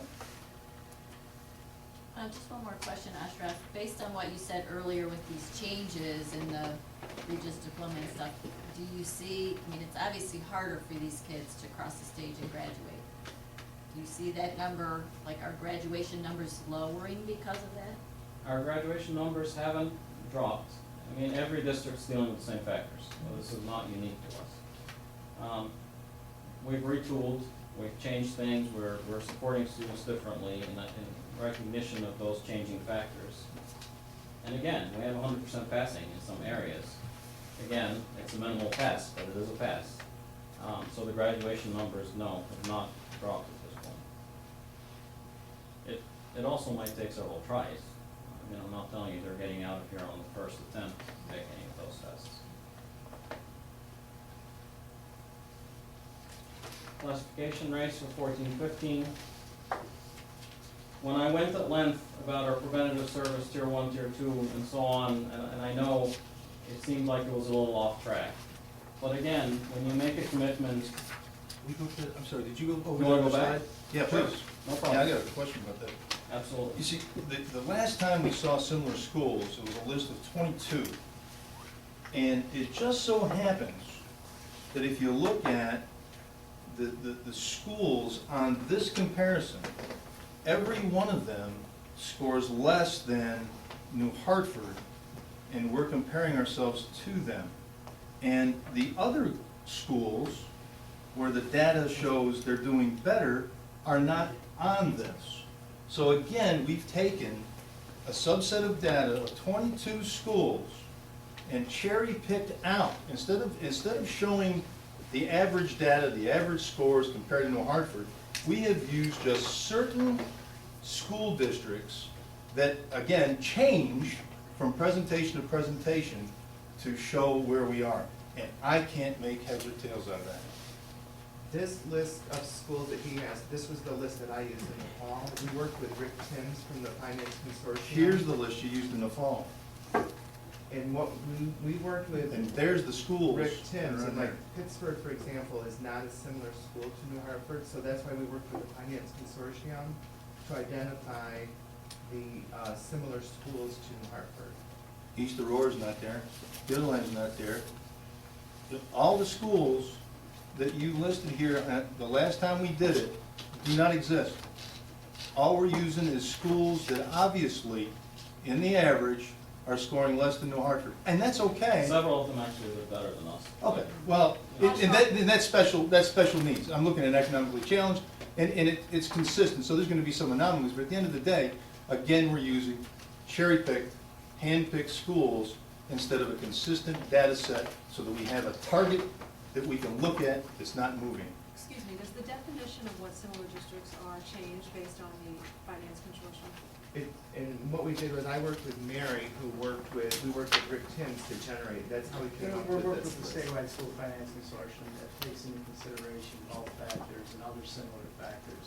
And if I'm not mistaken, I believe the schools that are listed on that slide are the same schools that we compared ourselves to in the fall. No, there's some of them. This is I'll ask from Mr. Mr. Hyde that question. This is Yeah, from Mr. I Hyde. don't believe this, This is from you. right, but I did not use Pittsburgh, because I remember talking with. No, Rick I Timms. put Pittsburgh in because that's something that the board is used to seeing, but everything else The is from you. Plainage is on there, That's you. I know, Right, but that's up but to there's them. so many that are off. right, because in the fall, I only used these, I know I used these 10 schools in the fall. You sent me this email. Right, because I gave you the list that we had used over a 3 or 4 year period, and under Mr. Condro, I gave you his list, I gave my list from the past 3 to 4 years. It's a changing target. In your opinion? No, not in my opinion. Yes, in your Here it opinion. is. This is what I was The assistant sent. superintendent of curriculum is explaining it to you, and you refuse to This give is his what I'm, explanation. this is what I'm looking at. And the A data, list that the he data just for all the similar explained to schools that you. we're used to looking at does not correlate with this. Well, Alan just explained to you that you are in fact mistaken. I have one more question on this chart. Well, you can let go Ashraf. lies. I'm more concerned versus comparing it to similar schools, it's looking at something like in our English category, which goes down as probably our weakest category for our students with disabilities. What do we do if, so grade 85, that get 55 or above, but only 54, and that met the state average, 65 or above. So looking in that particular category, for example, that's our lowest number of the 65 or above. Interestingly enough, even compared to algebra and stuff, why English so low, and what do we do to try to Well, correct that? if you look at the most commonly occurring disability, it's reading disabilities. Okay, We do have a large number of students who are reading disabled. And again, when Ed was telling me that we were looking good, I'm like, you obviously didn't look at the English. Because. No, I said that- we're doing good in some and average in others. But that's an area that definitely has to be targeted, and we have to work on, because, again, English and math are the two non-negotiables, because right, there's but I no find it compensatory option, interesting, there's nothing you like can do about it. algebra, phenomenal, 83%. Well, Like, our again, general population is probably weaker in algebra than English, I don't know, that's kind of or equally, no. Really, English is weak across our whole population? No, not across our whole population. I mean, this is an area Ashraf's explaining that that's often a disability for our students. Okay. And that's why we use the benchmark assessments to monitor those students, to help that drive instruction in the classroom. And it's definitely an area that needs to be addressed. You know, again, reading is one of those areas that you can't intervene at the year it's happening. You know, you can't go into a high school student and tell them, we're going to fix your reading issues. That's not going to do anything. So in recognition of that, we're really investing at the bottom end so that by the time they get there, they're stronger readers. I mean, we've really identified the problem as things need to be way more intensive at a younger age. The classroom reading program is important and it's valuable, but having a very structured remedial program is also important, which is where Wilson and Foundations came in. This number should change. And it's not that we're giving up on the older students, we're still intervening with them, but research will tell you that an older a student is, the harder it is to intervene with reading issues. What percentage of our students in the special education population enter at an elementary level versus entering at an upper level? I don't have a lot of referrals at the secondary level where they're identified for the first time. If I had to look at my year, 3/4 or more of my referrals are at the elementary level versus secondary. I mean, if a student makes it all the way to the high school without anyone identifying them, that's a problem unless it's a health-based issue. But a learning disability, I would hope we have enough systems in place that would catch it a lot sooner. Okay, to move on? What was that number? Can you go back Yeah. a second? Thank you, Mary. Our classification rates, when I was talking about all the preventative services we have in place and the fact that we haven't stripped those down and we haven't watered them down. If you look at our classification rates, we're at 10.1%. If you look at a 3-year trend, we usually go somewhere between 8.9, 8.8% to 10 and go down again as the cohort size shifts. Similar districts are around 11.9, New York State is 14.3. Some neighboring districts have hit 16% and above. Of what now? Percentage of students that are identified in the district. So 10% of our students are classified. Really? I thought it was less than that, I thought it was 9. That was the year before. Year This before. is the most current. It's the most current. So the trend is continuing to, again, leak up. It kind of, again, if you look at 3-year trends, it kind of goes up and down with the number of students we have, total enrollment and percentages, because, I mean, we've gone up to 10 before and dropped again. It's, Yeah. Okay. I mean, you don't want to see anything way above that 10. You don't want to hit the 11 and above. That's when you know, state starts looking at you. So the districts, the similar districts as you looked at, the 11.9%? Same ones. Same ones, and those are classified and yet may be out? Or are they classified in? That are currently classified. So for that year, on Vets Day, those were the classified students. So But not necessarily the same type of students, because we don't know, say for There's- example, there's no breakdown. Iroquois has a 12-1-1 or an 8-1. They're identified students. Our graduation rate, again, another metric that can't be manipulated through test results, test refusal, or anything else. Again, I mean, our numbers are solid. The fact that 93% of our students with disabilities are graduating with a Regents diploma is good. That means they have the same degree as any other student and they can make all the same choices as any other student. Economically disadvantaged is 96 and all is 99. New York State averages, sorry Mary, go back for a second, are 78, 50, and 70.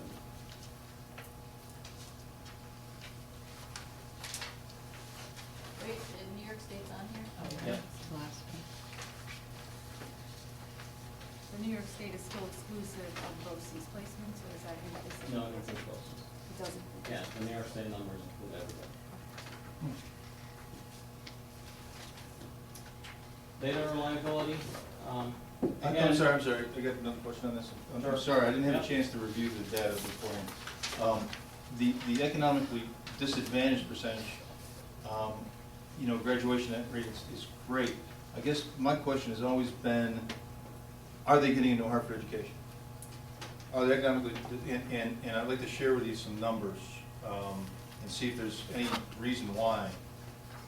Compared with our similar schools, our regular kids are getting 63% across the board with them, and over 85% distinction, graduation with distinction. The state's 44%, so similar schools and New Hartford are kicking state stuff there.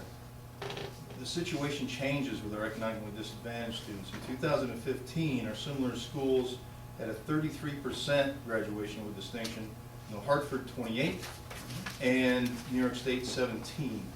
Now, what's really interesting to me, and this really kind of got me thinking, is I took a look at the difference in test scores between economically challenged and not economically challenged, and what that delta difference was.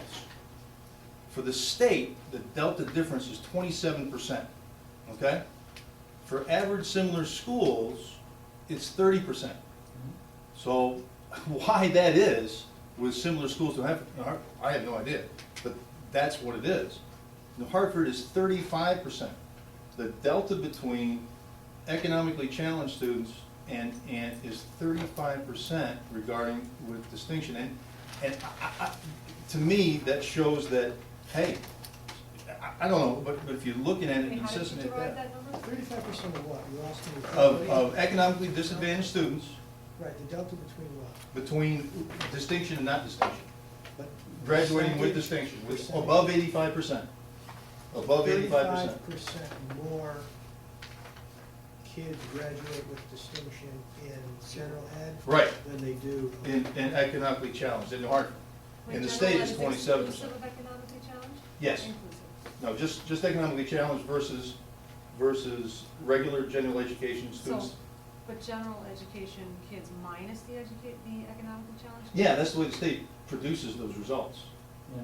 There is an Okay. overlap between students with disabilities and the Yeah. economically challenged. That Yeah, we but don't- the way the state, it's right on the scorecard, the way the state produces those results, and all I did was subtract them. And to get the delta difference from the state data.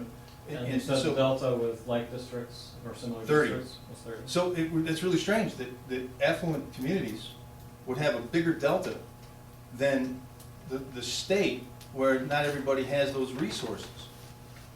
Are we focusing on the right things? This is the kind of data that gets me thinking, are we giving everybody in New Hartford education, and are we doing what we can to allocate resources in the right way? So anyway, that's just some food for thought. It's definitely not a number I've looked at. I mean, the only question I would have when we're looking at a delta, if we're looking at highest versus lowest in the state, you know, what is the score for the average high student in the state versus the average high student in Hartford? Well, it was greater than 85 is all I used. Right. Yeah. What he's saying, is it 90, is the average 90 or is the average 86? Not Well, it changing matters. your What argument. matters, anyway. what matters is what the state reports. Right. And the No, state, well- the state reports greater than 85%.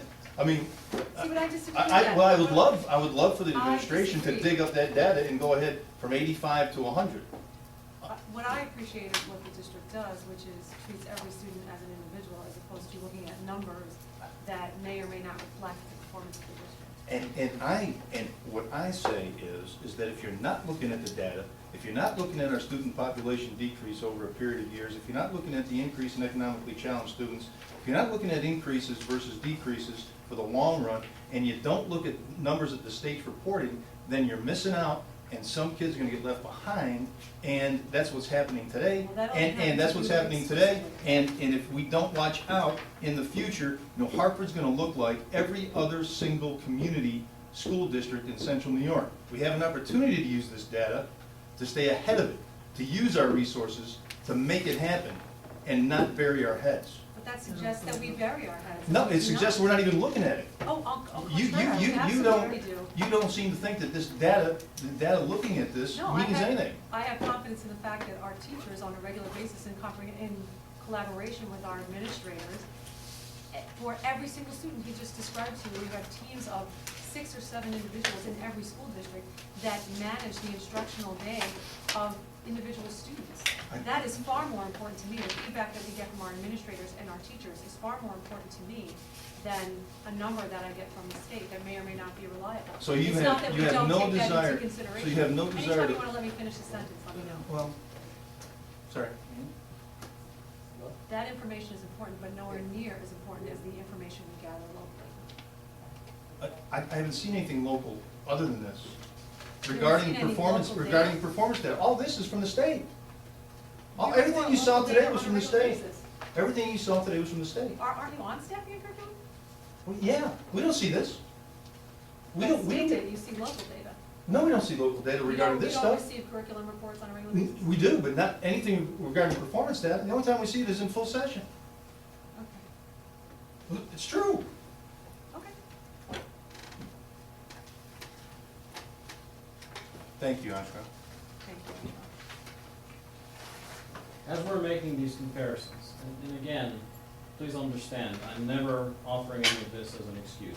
I always want to improve student outcomes. I'm just trying to explain that sometimes we're not comparing apples to apples, and we just have to be a little careful with that. Our 3 through 8 assessment results, which again, I didn't use today, were very skewed. 52% of our students with disabilities participated in 14-15, and most people, the assumption was that it was our strongest students who didn't take tests, and that's not always the case. It really was not that clear cut. You know, it was a more mixed bag, but 52% only participated. The Regent scores are reliable because every single student has to participate. In terms of our economically disadvantaged numbers, the direct certification process, which I think Mr. Hyde has reported on before, which came into play in 13-14, and how we identify students who are eligible for free and reduced lunch, where the process was switched from paperwork that is submitted to the district by a family that wished to enroll to an automatic identification process. One of the most interesting things I saw in that process was that if any student is eligible for Medicaid or SSI, they're automatically counted as economically disadvantaged. One of the other ways you can become eligible for Medicaid or SSI is being a student with disabilities. And some of our wealthiest families have students who are Medicaid eligible of their own accord, not because of the family or their income value, but the student themselves.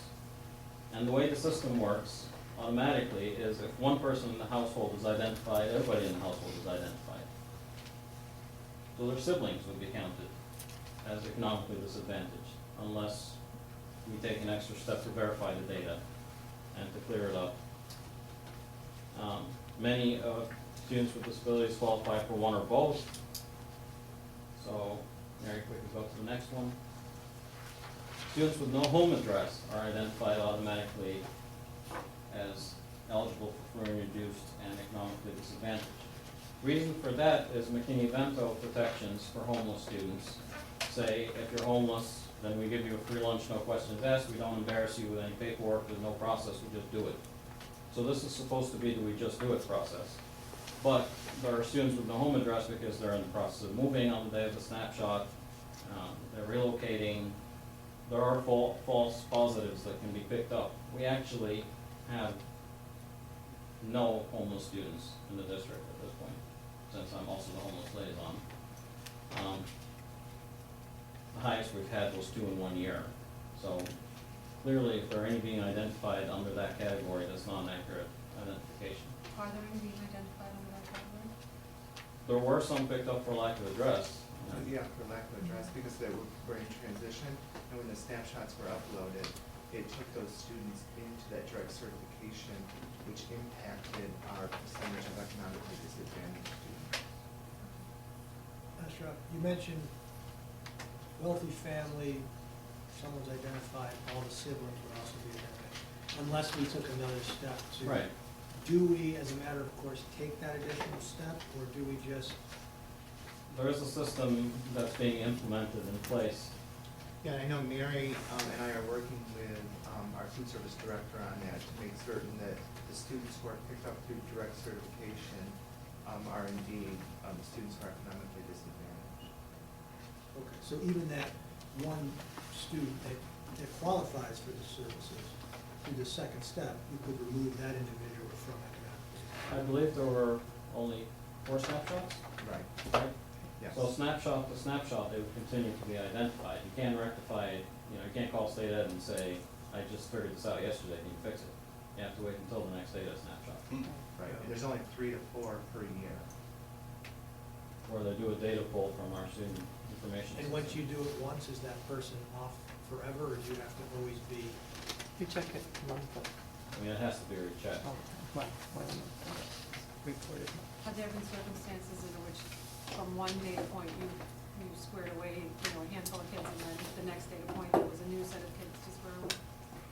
I'm sure there have been, and it happens in special ed too. I mean, we're always trying to fix things where all the systems don't mesh. The state asks us the same question 5 different ways every time to verify, but the problem with that is then they don't always line up, and then we're constantly fixing those conflicts. Do you think most school districts take that extra step, or they just let the numbers lie? I don't know. There's a practice out there that you want to increase that economically challenged number because you qualify for more state aid and more grants. So most school districts are not taking those additional steps. They're trying to increase those numbers to qualify for more state aid. So, in the intervening years, since that system came into place, we went from 11% to 17% economically disadvantaged. Am I saying it's all caused by data issues? Absolutely not, I don't know that. But it is a massive jump, and it happened suddenly around the same time those systems were put in place. There's got to be a factor there. So if we've identified those students individually, I don't know what the N is, like how many number of students we're talking about, I can't remember the number off the top of my head. How many of those students were our students prior to, at the 11%, and how many of those students were our students at the 17%, and how many actual students were added between 11 and 17%? Right, I don't know the answer. Well, when we had our largest jump with the first full year of direct certification implementation, we identified 60 new students under economically disadvantaged. 5 of those students were new to the district. 55 of those students were previously enrolled. So there wasn't a huge increase in the enrollment of economically disadvantaged, just in the way that the state directed certified. It was because of the direct certification coming into effect. It'd be nice to see a graph on that by year. And then be able to identify those years where that is a problem, or not a problem, but associated with the data, and then identify what it actually would have been. That might give us an accurate assessment. But those are the kinds of things that I'd be doing. Okay. Next one there. My clicker is offline. Sorry. Definition of graduation is up for debate sometimes when we're comparing graduation numbers. So a student with disabilities who graduates after 5 or more years of high school, so high school is supposed to be 4 years. If you graduate in the 5th year, even if you graduate with advanced distinction with the 85, you're counted as a non-completer, even though legally you're allowed to be in school until age 21. So again, we're looking at graduation numbers within the 4-year cohort. If I was counting out to 5 and 6 years, the number would go up, but that student in the 5th and 6th year is not considered a completer. They don't graduate. And it doesn't matter what the circumstances are. Nope. They do not graduate with their cohort. For data purposes, they're not a completer. And some districts have made a practice of pushing students out because they don't want that non-completer number, so they try and get them out as quickly as possible. And we focus more on them actually getting a meaningful programming if it takes an extra year. Clearly, we can deal with 1 percentage point up or down. Another point where we make a choice that's in the best interest of the students that doesn't necessarily Because again, I could, bear out in our numbers. I could send the student elsewhere and just say, well, they're not here anymore. I'm sorry. Ms. Coombs, are you saying that school districts that send their students to BOCES are making a decision not in the best interest of the students? Not in every case, no. Okay. There's wonderful things that go on in BOCES, and Okay. there's great programs. All right. And I didn't specifically say BOCES. I mean, sometimes there are statistical ways to make a student disappear. You know, again, it's important for a student to reach the end of the journey and get their diploma and walk out. That's the important thing. We couldn't do what we do without BOCES. I mean, so definitely not to cast any aspersion on anything they do, Just they're not very even valuable remotely what I partners. was saying. Okay. Thanks. There's no consistent definition of disability among districts. Once response to intervention came into play, before response to intervention, we had a formula which was the same across the state for every single district. You sat down, you did a psycho-ed, and if there was a 2 standard deviation gap between expected and actual achievement, that student had a disability. Very clear, you couldn't argue with it. You could send it to any district, and we all agreed on that definition. RTI kind of took away that clarity, because RTI said, if a student is not responding to instruction for a certain amount of time, they're considered a student with a disability. So, what happens with a student who's been to 4 different districts in 4 years? What happens to a student who's had, 3 teachers on maternity and the sub left? There are so many factors that we can't account for. And yet you go through your period of interventions and say, then respond, we're gonna classify the student. And that is the law we're under right now, that RTI is a path to classification.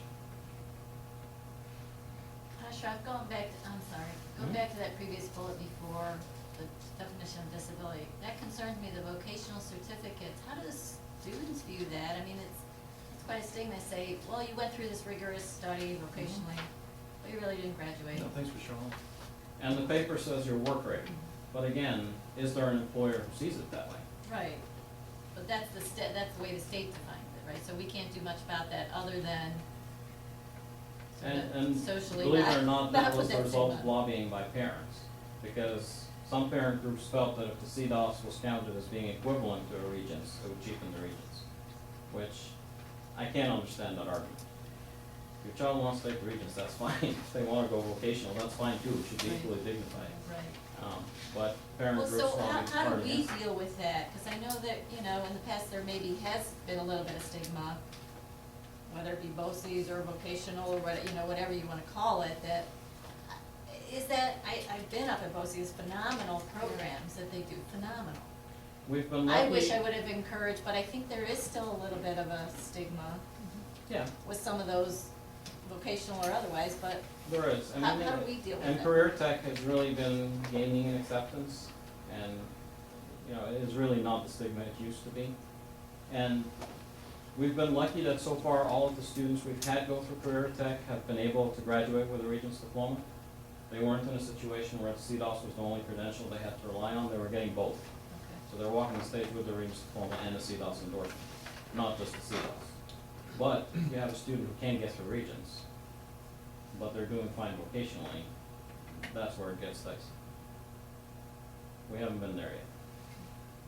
Wasn't there legislation in the works, I thought, to create an alternative diploma that was in fact a diploma? And they've added pathways, they've added alternatives, they've added ways to swap a high for a low, but they're all graduation pathways, you still have to get through the hurdle of the Regents. There is no path yet that completely circumvents Regents assessments, and you can do it all vocational. Ashraf, we've gone through a whole bunch of items where state regulations don't make sense, or it's kind of like counterintuitive to what's in the best interest of the child. In the real world, in your day-to-day work, how much flexibility do you and your team have to say, well, we know what's best for this kid, and we're gonna figure out how to not game the system, but get the kid what he needs despite the limitations to the You system. can get them what they need within the system without gaming the system. The point is you get to the non-negotiables. How do you get through the gate at the end of the day to say that student has graduated? There's no gaming that. You either pass Regents or you didn't pass Regents. Well, like with the three tests, and, you get 3 shots at that, and There's, computer shuts you out. There's nothing you can do about that. I mean, again, not to make it sound like our legislature is entirely against students. There are valid reasons why some of these things came to be, but it's almost too much of a reaction and the pendulum has swung too far. Special ed used to be a very bad place. And it used to be that they definitely were not equal and that they did not have access. So in trying to enforce access, I think we've gone so far that we're kind of losing sight of the uniqueness of special ed and the individual part of it. And everything always swings back. But you're still able to get the job done. Yes, absolutely, fully within the regulation.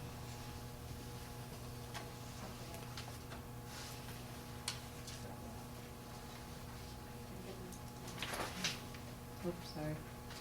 Oops, that was gone. Okay. Yeah. Thank you, Ashraf. Thanks, man. Any final questions? Thank you very much for a very Thank you. informative presentation. Thank you.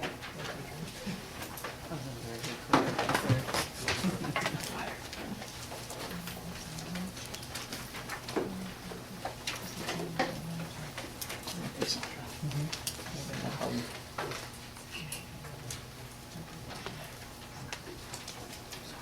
Mr. Joel, I want to thank you for this backup on the May 9th meeting. It's very helpful.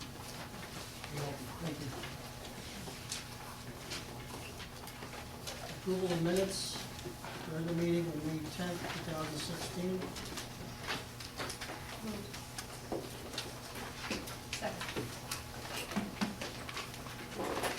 All in favor? Aye. Is there any discussion? All in favor? Opposed? Abstained? Passes 7-0. Correspondence of communication, Mr. Knoll. Just have one item and a gearbox for each one of you. Thank you.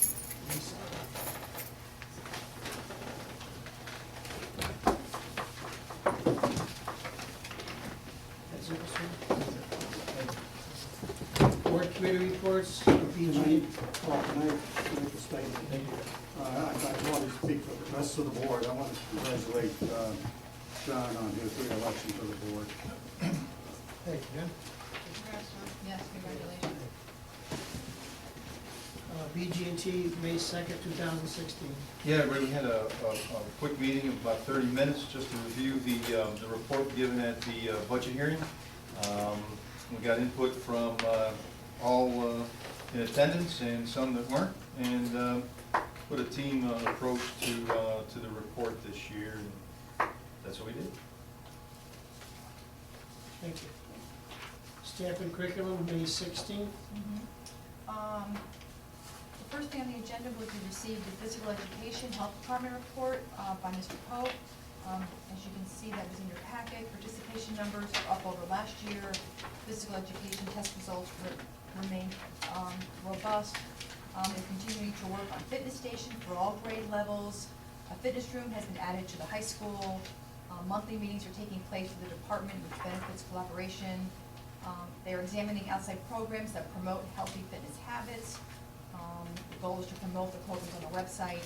Health units have been updated to keep pace with best practices, and the health course can be taken at the junior high or the senior high.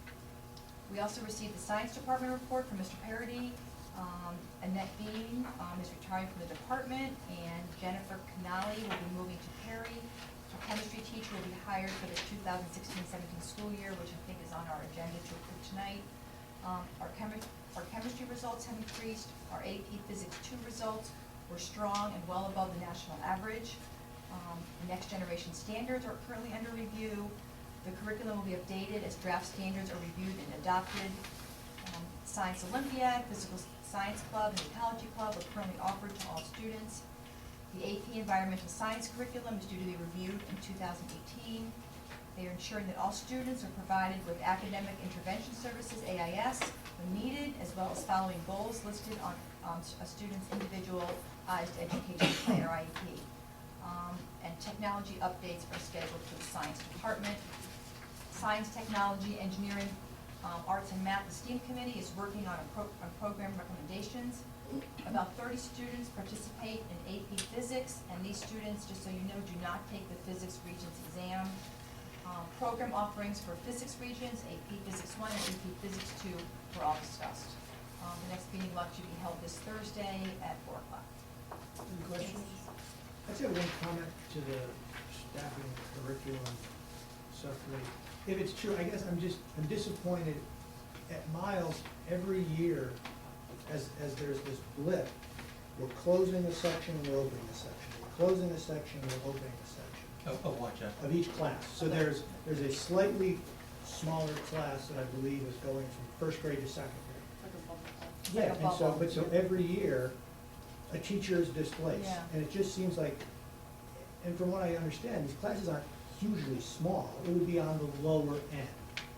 And wouldn't it seem like, make more sense for stability to say, you know what, we'll let that bubble ride instead of always taking somebody out and putting somebody in. That's part of our budget. We did Yeah, the same I- thing at Bradley a few years ago. Yeah, I There was remember a my son teacher was, that followed. he had a big class and. And it doesn't teacher had- affect my teacher had kids, to so move. it's just, it doesn't seem to make long-term sense. Sometimes it was a different Bradley or here, so Yeah. just And the you numbers on. you could conceivably end up adding one or two elementary teachers in every building. Our budget is pretty, Yeah, if kids leave the district, then kids come into the district. some days we'll slide the teacher around. Sometimes you see that transition of dating as well. Right. It just seems, I know it's frustrating to the teachers as well. Oh, I'm sure. Definitely. So, Anything else? Thank you. I'm gonna announce the audit committee and the budget and finance committee for the 25th, and you can take it away. Yes, the audit committee got together, we met, we had our pre-audit conference with Germany, Burke and Brown. We distributed the agenda from Shannon and went through the schedule that they used to complete the audit for the fiscal year end. We reviewed the objectives, their approach, the new uniform guidance, the fact that this year was probably the first year there wasn't a new GASB that we had to review, which was very exciting. But they did change the name from uniform guidance to now A133, or from A133 to uniform guidance. Very exciting, if you're an auditor, I guess. So he'll be reviewing the independent audit, that'll be reviewed at the budget and finance and the audit committee meeting of October 2016. We did speak extensively, this isn't captured there, but just for your information, to the auditors, just about any special concerns we should have as we can change assistant superintendents of business, which will probably happen, sort of in the middle, in the beginning of the audit, some of the work will be laid down. Kim Hibbert was there, we talked to her about the fact that if she had any concerns throughout the transition or anything that she felt that we needed to be made aware of, that she should reach out to either the committee or to Bob or to go over to where she felt was appropriate.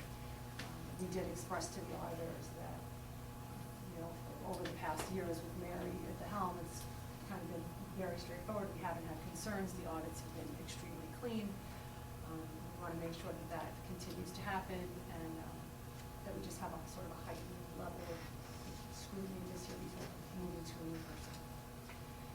We talked about the internal audit. Before we talked about the scope of work, same process, how we follow that. The overall findings were typical with the other districts, same things that we talked about before, the extracurricular funds and how those things are pretty much the same.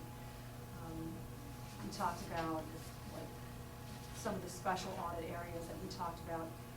So we're gonna be looking at spot checking the inventory in the grounds and maintenance department and also the transportation for June 2016. And then we talked about auditing as a special for 2016-17, sort of looking ahead again with the idea that Mary was with us at that time to sort of think about that planning in advance, maybe looking at auditing the payroll since that's obviously our biggest budget item.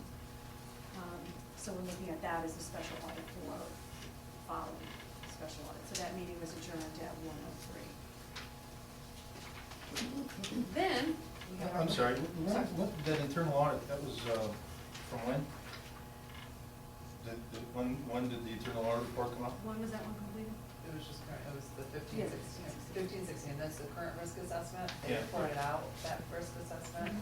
That was in the spring, making right after, what was on? Oh, okay, so this is It a was like report on- from last Yeah. spring. No, this spring, This just spring. ago, like Yeah. 2 months ago. They Risk just gave us the assessment. report. Okay, so do And then- we have copies of the report? The board? No, it was a committee. Yeah, it was a committee. I'd like a copy of the report, please. Okay.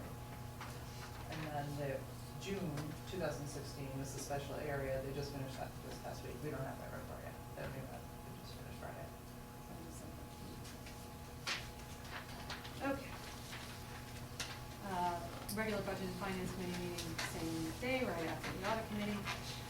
We went over the third quarter reports. Revenue projections are slightly above budget, is higher than anticipated BOCES aid and some pilot revenue. Our fund balance projection for the current year was reviewed. We talked about a refunding bond. We'll be refinancing a bond. We went over that resolution. That refinancing of that bond will generate a savings of about $358,000 over the life of that bond, or about $45,000 a year. That is coming to the board for, that resolution is coming before the board this evening. We also, there's a lot of acronyms, but essentially, there was an audit of BOCES. BOCES was like overbilled. BOCES has to refund the districts the money that they overbilled. So for New Hartford, it's $1,234.07, but we have to actually make a resolution to accept the money from BOCES. So that is also going to be presented for your consideration tonight. And that was it. Any questions on that one? Yeah, what was the fund balance projection for the year? This was the third quarter report, and we were talking about fund balance projections, year-end balance is approximately, just over, about $1.2 million, and allowing us to meet the designation of the $1,177,000, for the 15-16 budget. Okay, thank you. And one more question Again, here. that's Yeah, what's the? third quarter. Yeah, right, it's the third quarter, but that was the projection. What, when you look at potential savings, what's the feel-good factor that that's gonna happen? I mean, it says potentially 358,000. What's the assignment of risk associated with that, and and the second question is, what's the downside to refund? Whoever. Okay, with me, yes, right? Okay. So the reason why it says potentially generated savings, until you close on any bond, or just like your mortgage, until you close on your mortgage, you don't know what this specific interest rate is going to be until you fix it to that fixed rate. So the estimated savings of $358,000 is based on an interest rate. 1.4 And- or something. Yep, paperwork is provided. So it's based on an interest rate, an estimated, and Donnie's office that we utilize for the services are very conservative with those interest rates. So, therefore, when they gave us those numbers, they're anticipating that the interest rates aren't going to change significantly as long as we follow the timeline that they've provided, which is this board meeting, quick go through the process, we have to be interviewed by Moody's, reaffirm our rating, and close mid-July. Okay, Okay? that's good, that covers both of them, thanks. Okay. Any other questions? Yeah, Ed, you didn't mention the meeting, PG&G on Thursday at 3. Right. Probably doesn't have the minutes yet. Well, I thought you It's did. coming up. Yeah, Oh, minutes. they changed the time? No, we got a meeting coming up Thursday, right? Yeah, noon. And June? Noon. It's changed from 3. Okay. New business policies. Equal opportunity, fund balance. Policy, following policy is presented for the first reading, 0015, equal opportunity and non-discrimination. I just got one question, so I know what I'm looking at. When we underline the heading of a paragraph, does that mean that the whole paragraph is new, or is that just the heading is new? This was underlined. Okay, thanks. Yeah, and I think that's just stylistic, to set off. Oh, it is? That heading is entitled, that paragraph is entitled, Education Program Services and Activities. Okay, because it's not consistent, but, okay, great.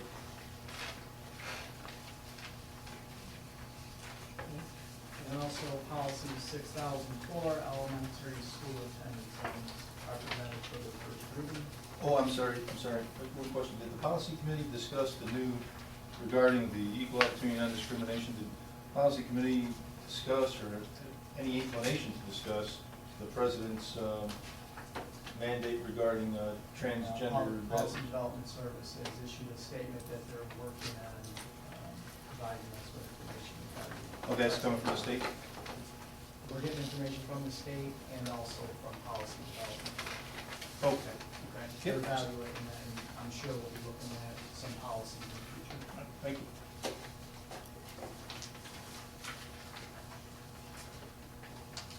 So 86,004 also presented for first reading, elementary school attendance only. How often, do we look at that the zoning? We don't look at that. Well, this was every just year. because they added everything about the teacher. Another few years, remember? last time we looked at it Oh. was, Okay. you know, Is that why we're looking at Yeah, this now? yeah, remember the, That's the change. over here, remember that teacher that wanted to, that's right. Okay, so that's the add in. Yeah, Right. yeah. Gotcha. Okay. Just for. But back to my question though, so how often do we look at the zoning, the actual zoning? usually every 3 to 5 years. Depending on the cycle of going through all the policies. It's a good add. Just for everybody's reference, a teacher approached me who's a parent, or one who's a daughter, and said, even though she's not impacted by this anymore, she said, it's a great change and thank the board. Yeah. So, That makes sense. Yeah, it does. Does that, so doing that, I mean, is it word of mouth, we don't make that, We've notified teachers of this. right, so now it's made public, or you send out any communication to all teachers, now this is new policy? I've notified the union, the NHTA president. I think it's been made aware to people that were dating that may be impacted by this, people that are actually capable. Teachers are aware of it, but we'll Okay. also make them aware when it is approved at the third and final reading. Personnel, appointments, science teacher.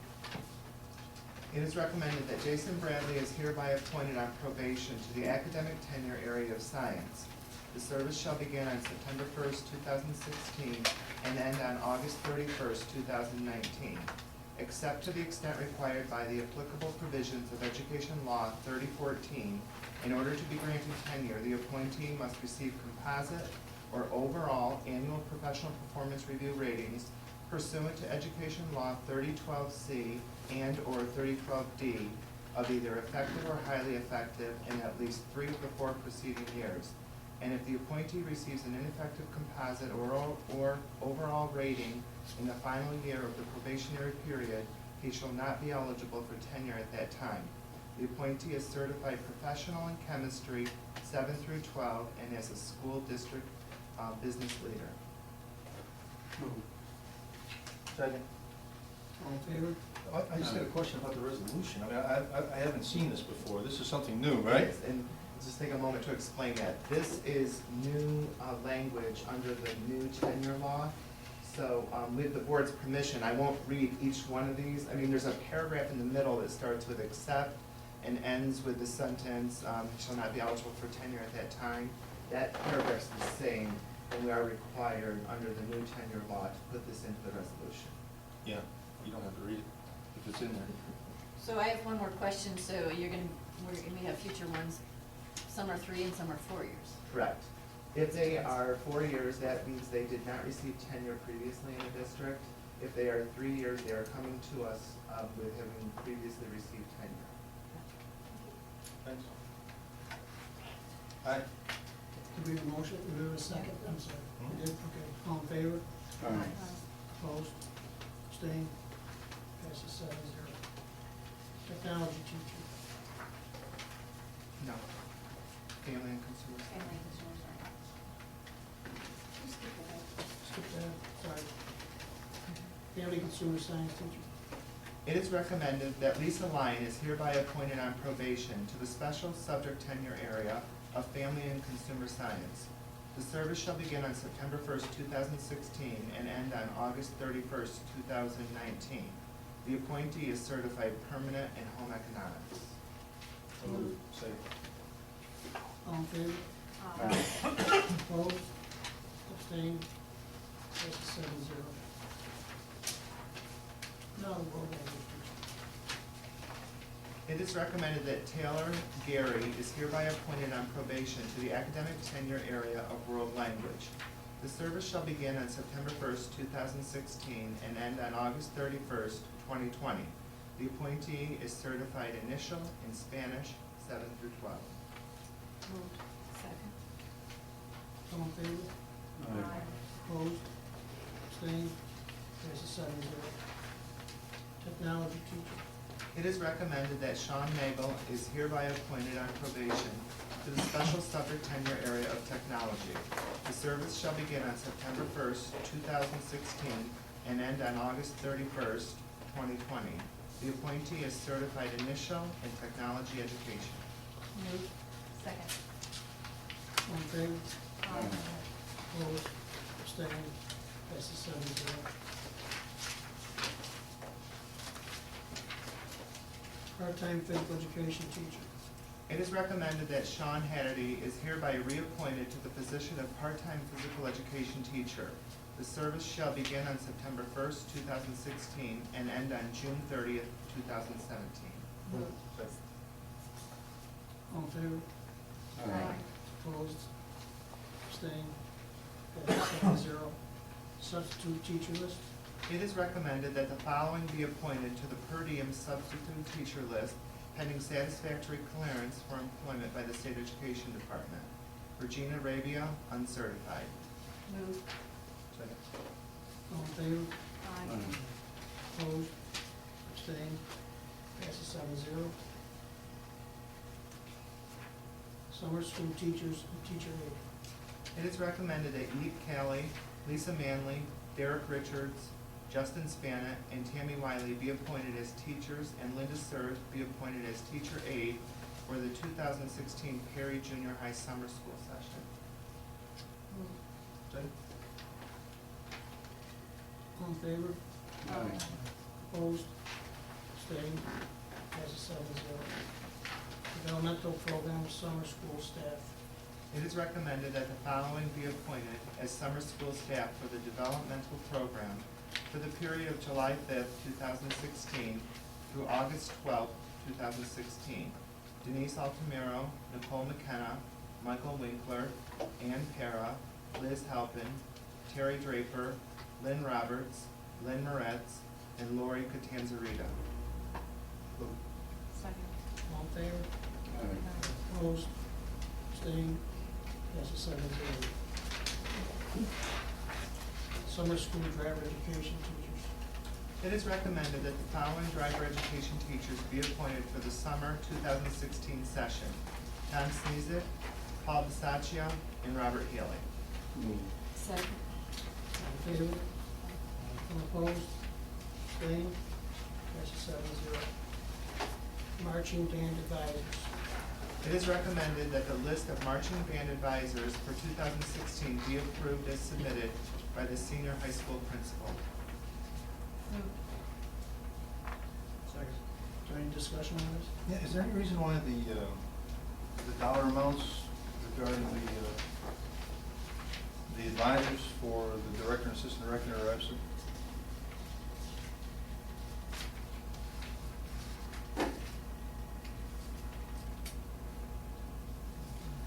I'm not sure. Not sure, I'll check. The 24,000 obviously is just a sum of everything but those two. But those two. Okay. So we can do that value for you. Thanks. Any other discussion? All in favor? Aye. Opposed? Abstained? Passes 7-0. Coaches. Are we going to group these? Moved. Yep. I guess we're going to do that. It is recommended that the following coaches be approved for the fall 2016 sports season.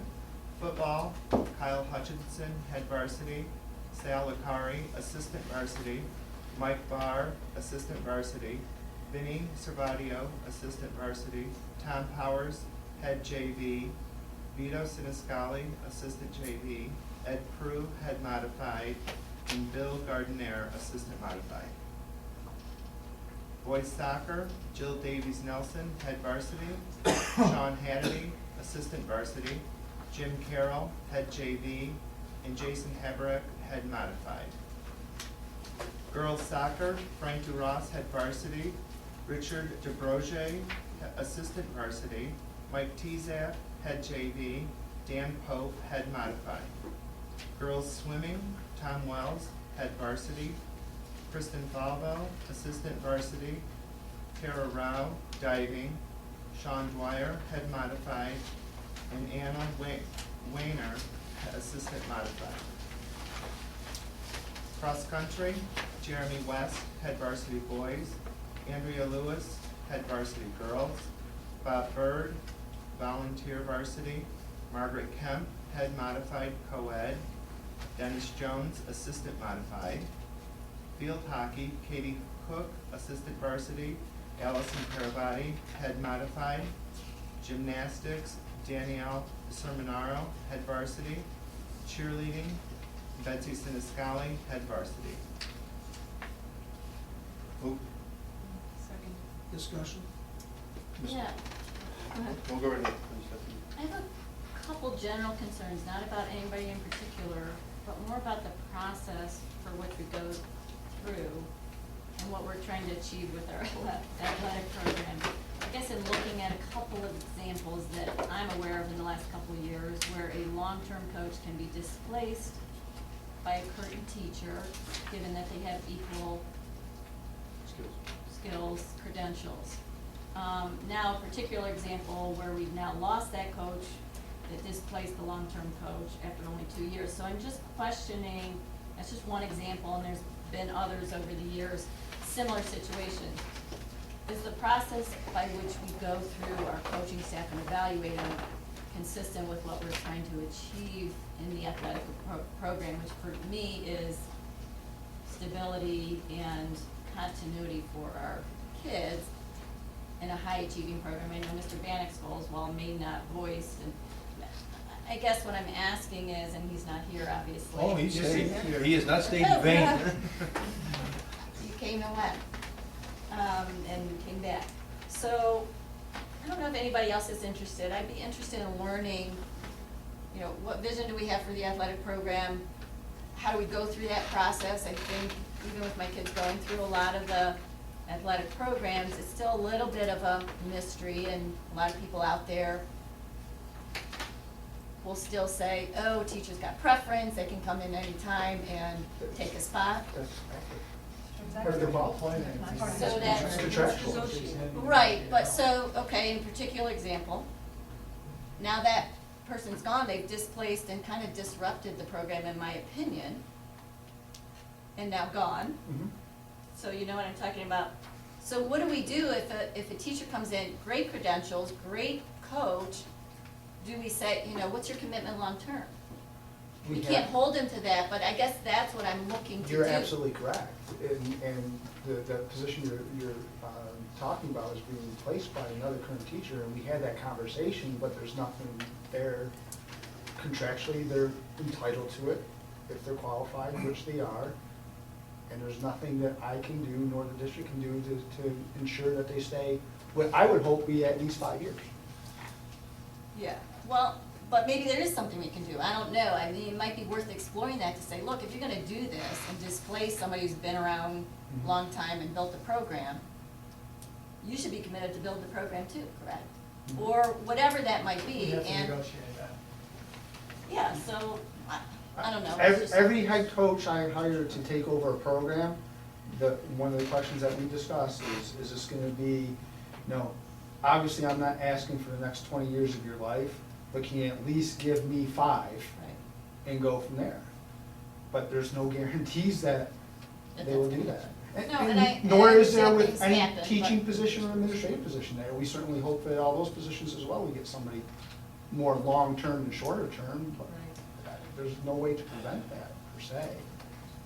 Yeah, and look, just from a coaching perspective, like everybody said, it's a contractual issue. It's there, we're following it to the letter. And there is a good side from a coaching perspective.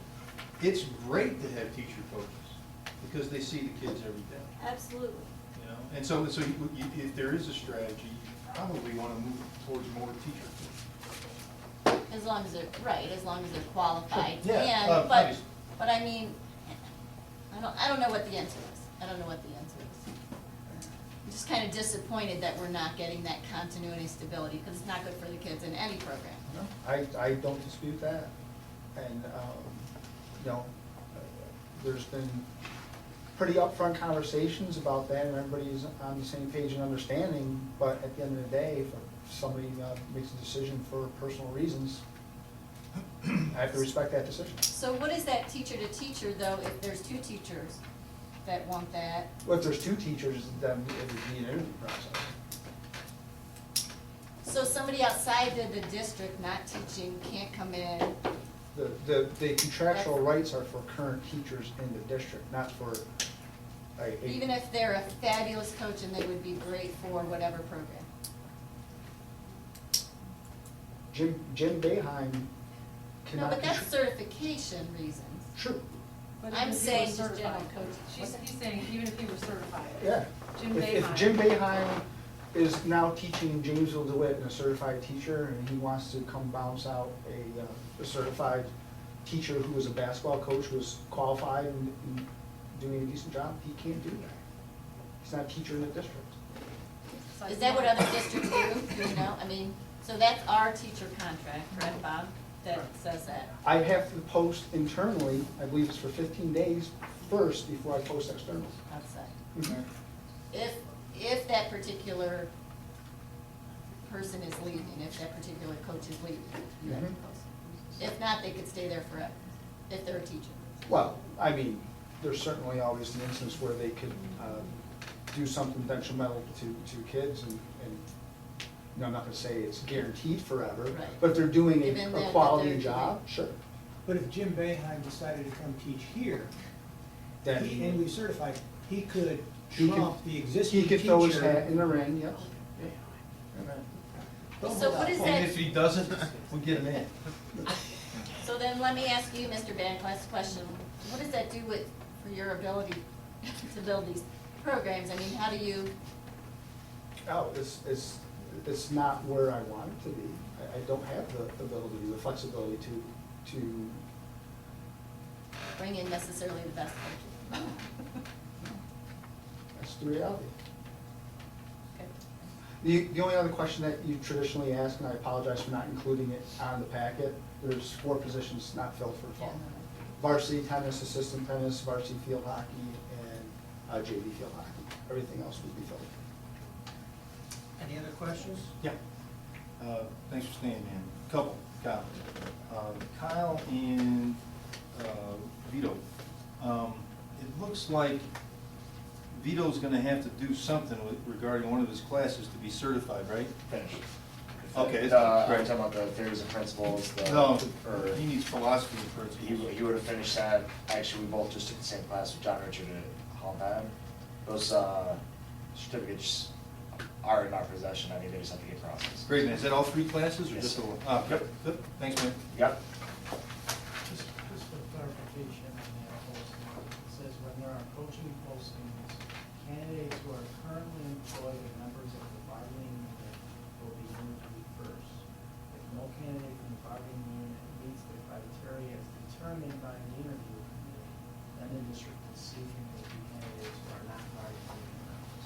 So we are hiring teachers who are qualified to coach.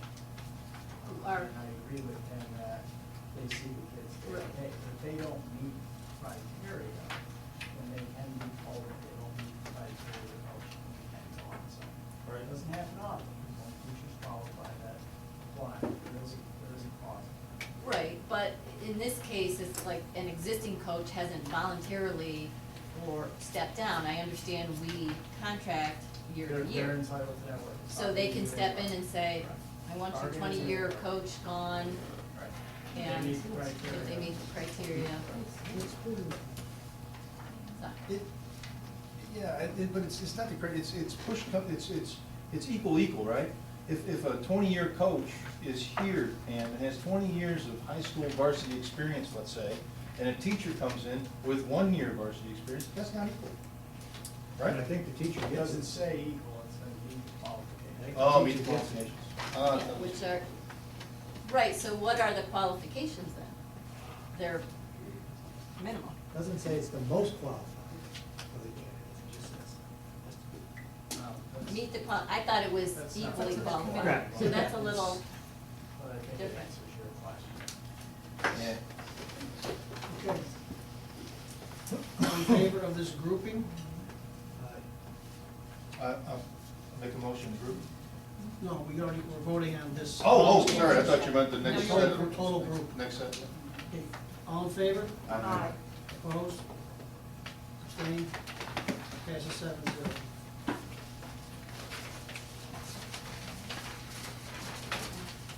Substitute teacher aide 1.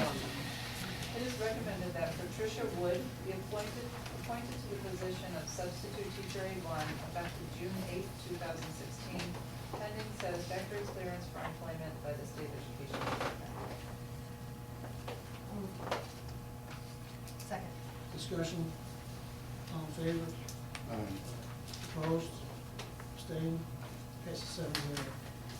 Substitute teacher aide 1, substitute school monitor, substitute office specialist 1.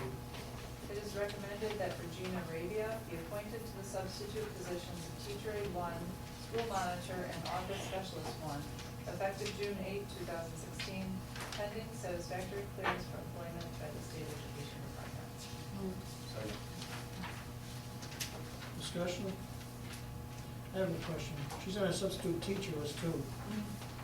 So obviously if she gets a job as a specialist, she's just off that list for that particular time frame. Right. She hasn't answered the phone number. All right, all in favor? Aye. Opposed? Abstained? Passes 7-0. Substitute teacher aide 1, substitute school monitor. It is recommended that Janice Delzer be appointed to the substitute positions of teacher aide 1 and school monitor, effective September 1, 2016. Discussion, motion, Moved. Second. discussion, all in favor? Opposed, abstained, passes 7-0. Summer school bus drivers.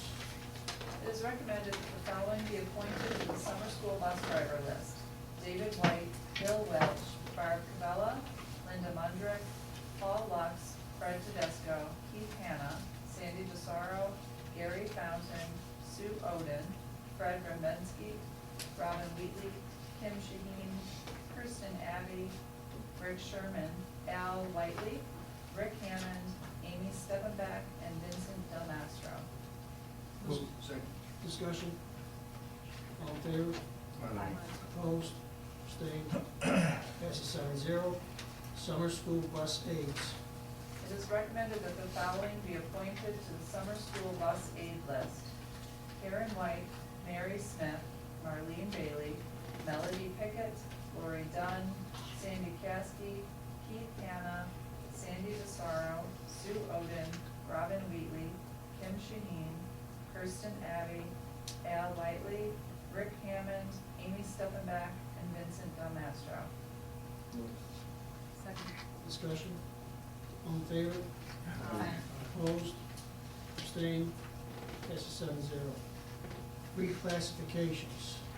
It is recommended that Chris Searson be reclassified from the position of senior custodian Miles to the position of senior custodian junior high, effective June 17, 2016.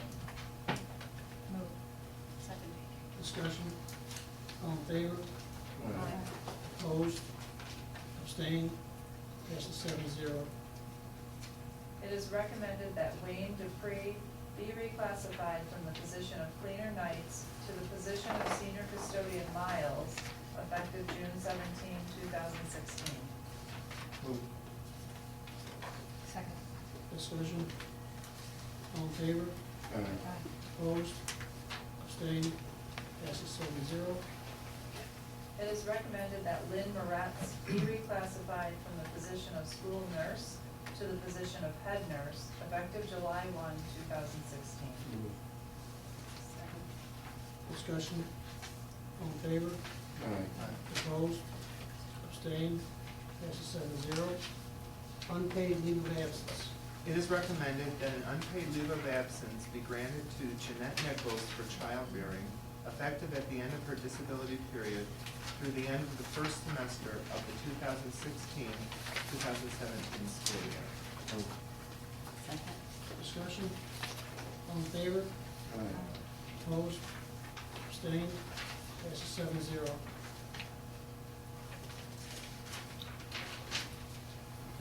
Recommendation to establish art club. It is recommended that an art club be established at E.R. Hughes Elementary School according to Policy 6101, Introduction of Extracurricular Activities in the School System. Move. Second. Discussion? I guess my question is, when we establish clubs in the junior high or senior high, it's a group of kids that come together and say, this is what I want to do. Whereas in elementary school, is this the case here, or is this? Well, we offer this currently, John, at our other two elementary schools, and we know that through discussions with the art teacher, there's a high level of interest. It would be for sixth grade students. Okay. This did come through committee, yeah. Yeah, we talked about it extensively. Any other discussion? All in favor? Opposed? Abstained? Passes 7-0. Certification of annual budget vote. It is recommended that the statement of inspectors for the May 17, 2016 annual budget vote be accepted. Second. Discussion? All in favor? Opposed? Abstained? Passes 7-0. Board of Voter Registration. It is recommended that the following be appointed to the 2017 Board of Voter Registration: Sylvia Carlo, Ellie Jones, Jane Grant, and Betty Heil. Moved. Second. Discussion? All in favor? Opposed? Abstained? Passes 7-0.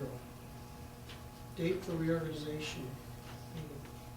It is recommended that the Board of Education designate July 6, 2016 for the annual reorganization meeting. Moved. Second. Discussion? What time is that called for? Let me say 5, I think we said 5 5 o'clock? and then a 5 o'clock on the 6th. Is that a Tuesday? It's a Wednesday. It's a Wednesday. Any other discussion? All in favor? Opposed? Abstained? Passes 7-0.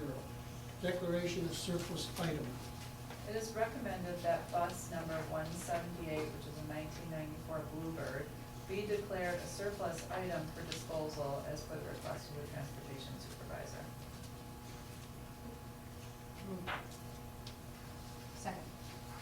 Discussion? Is this part of the resolution It was for part of bus, the- bus proposition? Yeah, the previous year, so this was, we held on to this throughout the year because this was one of the spares. Okay. So this is part of this current year, 15-16 as well. Any other discussion? All in favor? Opposed? Abstained? 7-0. Treasurer's report. It is recommended that the April 30th, 2016 treasurer's report be accepted. Moved. Second. Discussion? All in favor? Opposed? Abstained? Passes 7-0. Revenue and expense reports. It is recommended that the revenue and expense report for the January, February, and March 2016 funds be accepted. Second. Discussion? All in favor? Opposed? Abstained? Passes 7-0. Budget transfers. It is recommended that the April 30th, 2016 budget transfers be approved. Moved. Second. Discussion? All in favor? Opposed? Abstained? Passes 7-0. Refunding bond resolution. It is recommended that a refunding bond resolution dated June 7, 2016, authorizing the issuance of refunding serial bonds in the Hartford Central School District and providing the payment of the bonds to be refunded, thereby be adopted. This was reviewed with and approved by the Budget and Finance Committee at their May 25, 2016 meeting. This is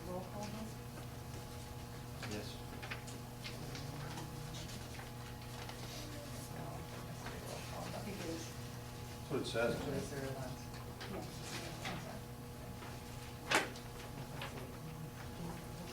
Yeah, so moved. Second. Mrs. Holmes? Oh, I'm sorry, discussion? Discussion? Yeah. Can you summarize, can anybody summarize the reasons why we're doing this, please? To take advantage of lower interest rates, to obtain additional revenue for the district when there's very little other areas, to obtain additional revenue. So whenever there are opportunities such as this, they're recommended from our financial advisors to take advantage of Take the advantage of one. situations. Yeah. Okay, thank you. And I got a question regarding the president of the board. All through this, the president of the board, in his absence of vice presidents, is authorized to do all kinds of things regarding law, regarding selling, regarding refunding. And it actually, on page 4, says the president of the Board of Education is chief fiscal officer of the school district. And that is consistent with a lot of wording. It says the same thing as chief fiscal officers. I don't see where anywhere in the bylaws or in policy that the president of the school board is the chief fiscal officer. In fact, I see in policy 401 that the board has relinquished that to the superintendent. Board of Education authorizes the superintendent to commit school funds as appropriated by approved operational and capital budgets by adoptions of special resolutions, which this is. He or she will make expenditures in accordance with applicable law in a manner that attempts to achieve the maximum benefits. I don't see anything that shows the president of the board as chief fiscal officer. I may be wrong. Maybe by state law, may I see that policy, please? Yeah. The first 2 pages are the bylaws, duties of the president. Policy 401. You said you're operating superintendent to commit school funds as appropriated by approved operational and capital budgets. It doesn't say that. Or by special- Doesn't say that the superintendent is the chief fiscal officer. No, but it gives you the duties of what it's saying here. I mean, we're saying that the Board of Education, the chief fiscal officer of the school, which, I believe by state law, Oh. the chief fiscal officer is the board president and also has to execute this document. is that factual? I don't know. This is from. Okay. I mean, I This believe is written by the that's school correct. attorney, it's not us. This is written by the attorney. Yeah, I'm just wondering if other school districts, in the writing of it, This is standard.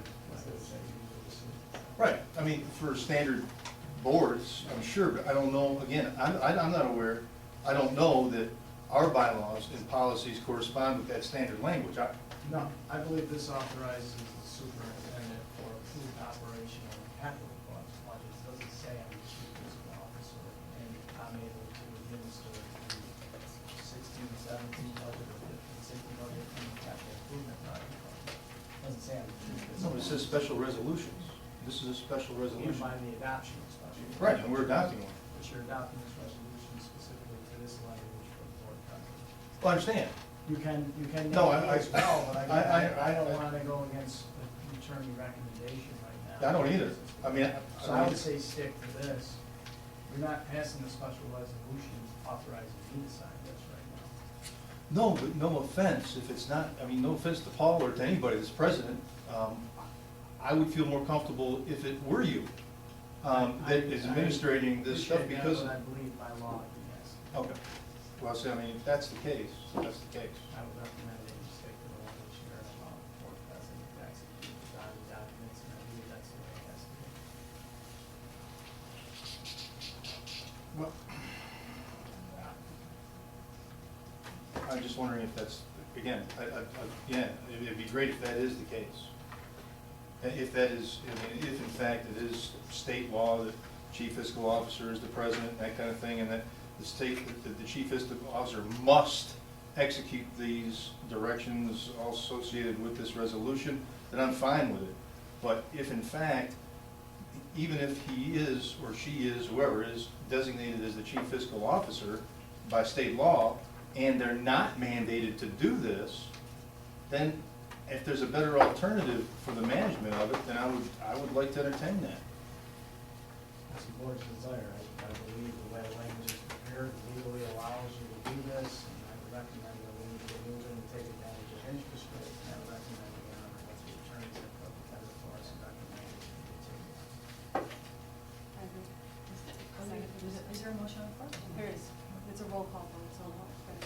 Okay, Mrs. Wu? Aye. Mrs. Lund? I have to vote no, because I don't know.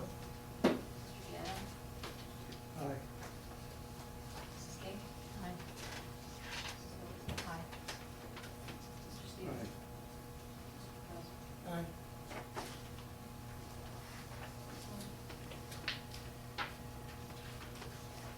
Waystar 3, policies return of other post-employment benefits.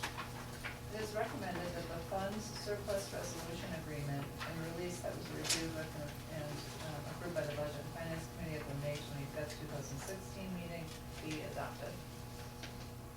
Moved. Second. Discussion? All in favor? Aye. Opposed? Abstained? Passes 7-0. Inside house service agreement. It is recommended that the funds, it is recommended that the 2016-2017 service agreement with the Inside House be approved. Moved. Second. Discussion? All in favor? Aye. Opposed? Abstained? Passes 7-0. APPR plan. It is recommended that the Board of Education approve the annual professional performance review plans for teachers and principals effective September 1st, 2016. Moved. Second. Discussion? Is there any way, does the board have any desire at all to include in this resolution, and that a letter of explanation on our vote, similar to Mr. Jamie's information at the beginning of the meeting, that we can include that, we can approve it, and that a letter will be associated with it, or is it just understood that we're gonna collaborate with the NHTA and others to get that letter of collaboration out? My understanding is that we would collaborate to create the letter. Is that everybody's? Okay. That was my understanding. We don't wanna do that separately like we have in the past with, Yeah. this is our board We would standing? my desire would be to do what we've done in the past, as you described, Yeah. just pass it as a resolution. When we have a staffing meeting coming up, we could potentially put something together, I don't know how you. Yeah. You know, whatever information we need, I don't know what he's trying to say.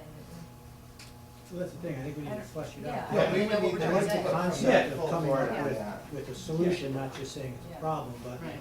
you may want 10 things and we want 8 things, and so it could be. So the discussion of whether to do it, but we're voting just on the APP. Yeah, that's great. Yes. So we're gonna, yeah, we're Yes, gonna pursue, yes, we're okay. gonna pursue And how- discussion. Just how quickly do we need to do that though? So if we started that discussion on Thursday or came up with a proposed letter, or I don't know, can we bring it back to the board? I don't- 10 days or Is it 10 something, days? 9 days Okay. now, I think. So it wouldn't be before our next board meeting, we couldn't bring No, it it back. had to be done It before had to then, be if you done wanted to be before. done by the end of the legislative session. Well, then you just circulate it. Jamie keeps inhaling. Yeah. Excuse me, Mrs. Alessandrini, you said you're not meeting till next Tuesday or Wednesday? Tuesday. But so it has to be on that quick, then we can't get really into the weeds. It has to be just kind Something of general. some high-level fixes. Guess. You want it, right? Symbolic. It's But I'm a big It's what? believer. Right, it's just a It's statement It's a of, symbolic we're letter. saying yes, but we really Right. don't I like. mean, I would encourage you all to call Claudia and Joe and let them know what bills need to be passed. But I'm a There's big believer legislation not out just there. saying this doesn't work, not to say this doesn't work, this is what should, you know. But if we only have a few days, we're not gonna, Then I agree with Jamie, is it basically We just just a have to do a statement in, statement of we don't really like in solidarity with Otherwise the we- teachers union and. Could board members begin to draft something before who's our Thursday? community relations Yeah. committee? No? Yeah, Yeah. yeah. Right here, we are. Community relations or staffing and Community, curriculum? well, oh, community relations, oh. We got a staffing and I'm on curriculum both. meeting, the same people. Yeah. We've already scheduled that meeting. Well, why don't you guys, my recommendation would be stuff to the will of the board, that you guys collaborate with Jamie and Catherine. and Yeah. Put something together, and then if we have to facilitate it, send it via email. I think we have the ability to approve via email and do it that way. Yeah, can you guys make a 4 o'clock meeting on Thursday? Debbie might be the better person on Thursday, I- or, but. I don't see the immediacy for the rush. I mean, if you wanna get it done before session, I don't think it's possible. Because I think the real benefit doesn't come from the letter, it comes from the conversation that happens with all the people in the room by the letter. Right? So everybody, it's not the board drafts it and you work with the union. We're trying to get you the letter, man. I understand. And what I'm telling you is that if it took more time to have everybody collaborate, so it's the community speaking, that's the power, in my opinion. The community of the district or the community in general? I mean, Well- everybody, the citizens. Anybody who can see that what we were being asked to do wasn't good, I think should be a part of that conversation. The people who are in the know right now are you guys, the administrators, and the teachers union. And I even think most of them probably don't really know a ton about Can- what happened. Well, I think last time when we did something like that, the union put together a resolution, and we took it and we sort of like adopted it and changed it a little bit to what we Right. wanted to do. So if the union That wants to was- put together That's true. something and then give it to us, then if time is not a factor, then we can look at it and make the changes that we think are appropriate for the board. My preference would be perhaps twofold. One is I think to put together something of the scope of what Jamie is describing, it will take some time. Right. I do think to some degree there is a benefit in having it, a draft or something completed by the end of the legislative session, to at least stay and for there to be a statement that says, hey, look, the Hartford Leading District in Atlantic County feels that this is ridiculous. We passed it, the players to the game, what we think is a done game. I think that there is a benefit to that, so I would recommend perhaps a two-pronged approach, which is one, to create a statement that doesn't have to be even as elaborate, John, as the one that we drafted before, which had points and counterpoints, that basically just says, as we've said all along, fundamental things like the decoupling and fundamentally a reversal of the law that exists. I think that's what a number of those pieces of legislation that are out there are focused on anyway, on the decoupling and the repeal of the law to begin with. So to maybe put a statement together that's collaborative among all the interested parties here to submit that before the end of the session. And then I think to work collaboratively in a larger scoped group, Jamie, to your point, with not just the teachers and the boards and the administrators, but also our parents and, people who are engaged who think that, everything's sort of okay now, because you're not gonna use those tests to evaluate the teachers for a while, so we're good. I think we Part of it just has to need be move that education, like, I don't even know all the. Well, I'm ins and almost outs of it. leaning towards like the quorum type of thing that we did in the past, a little bit. Maybe that's just me. But that's why I'm saying like letter. Not something for now, though. No, that's why I'm saying like a letter for now, moving forward. I don't know, it's, again, that's just my opinion, it's a preference of the board. But I would prefer with Lisa to Thursday take at 4. something they've drafted. I don't feel qualified to start from No, scratch with that. So I'd rather take Right. something that they've, tweak it a little bit, We'll have to to talk come about from it, us see if she can as well. address And do it. Jamie, why don't the administrators and teachers sit down and craft something? Do that? I mean, you guys can do whatever you want.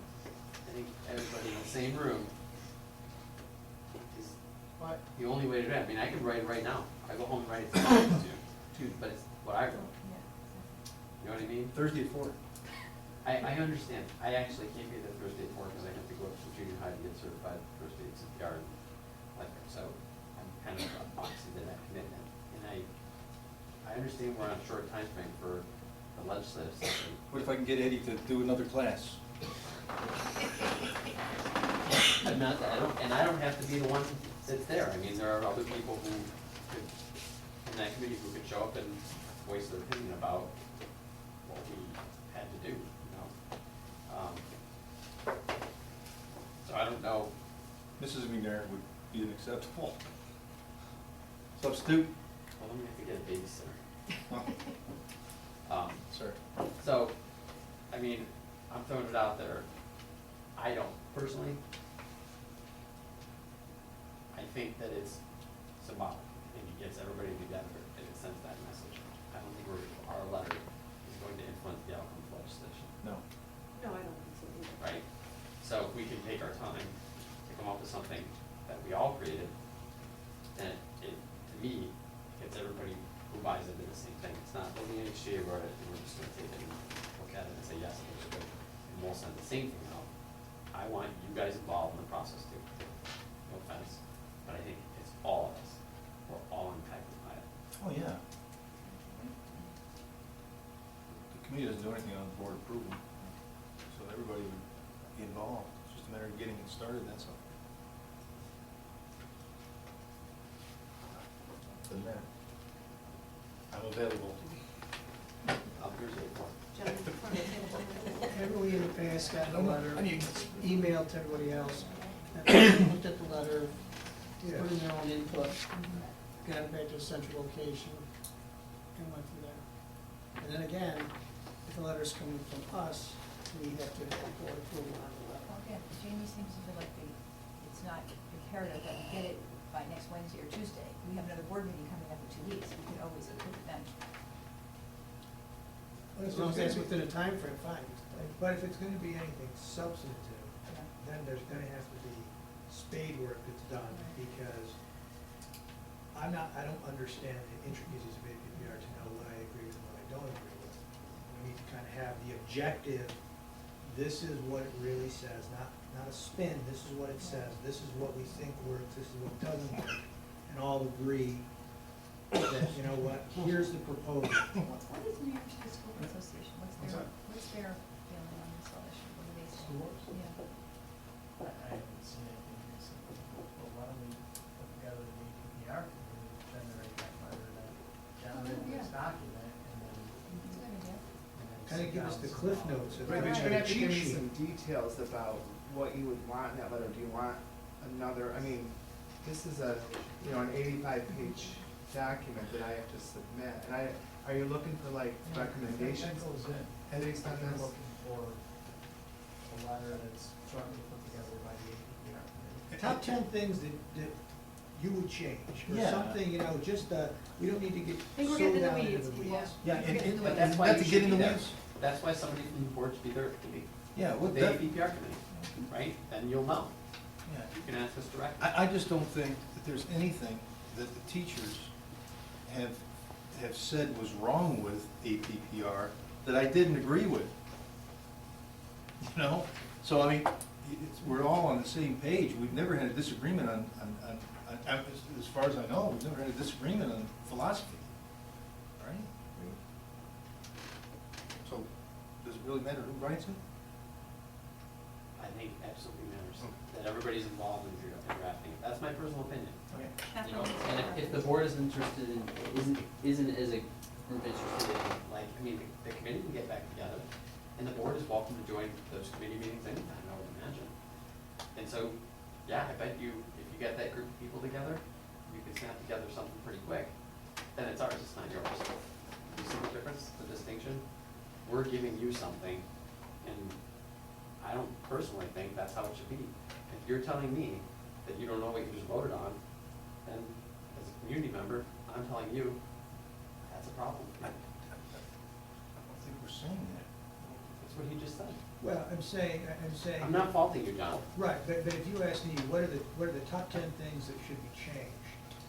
I could give you high-level things, but I couldn't say, section 22, this should be worded this way instead of that way, because it has easier application. But I think Albany needs to be spoon-fed how to change something. You can't give them a list of 53 things.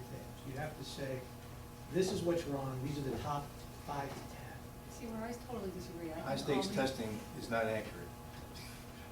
You know, utilizing high stakes testing for performance measures in an aggregate of greater than 15% has no bearing whatsoever, based on this data. But where, I mean, you kind of like to tie it to where it came from. Yeah. And that's where I don't have a sense of it. What were you gonna say about it? I'm sorry. I was just gonna say, I think that Albany implemented these standards globally without an eye to the intricate details of it and left it to other people to work that out. So I don't know that they necessarily look at like the gory details and say, oh, well, you're right, this little element doesn't make sense, let's fix it. Do you think they would pay attention to a 10-page letter? No, I think what they pay attention to is a statement that's collaborative from an entire district. Every element of that district that says, this is the stupidest thing we've ever seen. Well, can go beyond this district, we could get Whitesboro, we could get, I mean, it doesn't have to be. But somebody has to leave, and I know it could be you guys, right? Or I can say, Well, we tried. It's Tuesday at 4. I mean, Thursday at 4. All right, well, we have time. Thursday. What's gonna happen Thursday for our meeting? What? Magic. No, seriously. We have other stuff on our agenda. We have stuff on the agenda, so what's gonna happen exactly at that meeting? Put an outline. Outline for the board. Outline Who's of gonna the write the outline? We're gonna sit. The people there. But I think, I don't think that's a good, that's not a good way to. I'm just trying to use, to be efficient, and I think, unless everybody else is way more well versed on APPR than I am, I think we need kind of Cliff Note version from Allam first. Of what, But I think that you need a Cliff Note version. What I'm suggesting is that I think you need the Cliff Note version to write a very detailed type of letter that you're trying to write. What I suggest is that it's really a statement of unity as opposed to a statement of details. And so in that respect, I don't necessarily know that Okay. we need the minutia of that. I think we just need to come around 3 or 4 points on which we all agree, which will probably be extremely high level points like decoupling, repealing, things like that, that you don't really need to know every gory detail of it. I still think there's value in knowing every gory detail of it in order to craft that.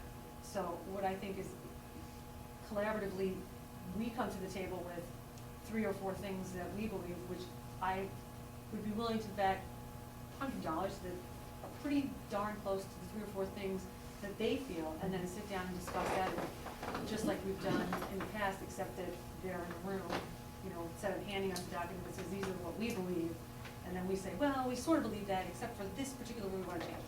Just do that in a room together, I think. Alan, when your committee met, were there a couple bullets that was really difficult for the committee to accept? I think we could definitely come up Well, with. then, there we are, there's some bullets right there to start with. Again, I But still again, I think wanna it's make even- sure that NHTA is in agreement with It could be us, so it overhead. becomes as a unified. Oh, yeah, I Well, think that's that on should- the committee too. I mean, that's on Yeah, the. and Jamie's on it. Right, You got so- designated on So, this. you know, but it seems like the committee, like whoever said, this thing, they're the ones that need. Format it and educate. Yes, yes, Collaborate. yes, correct, Have a collaboration meeting after they come up with something. yes. Okay.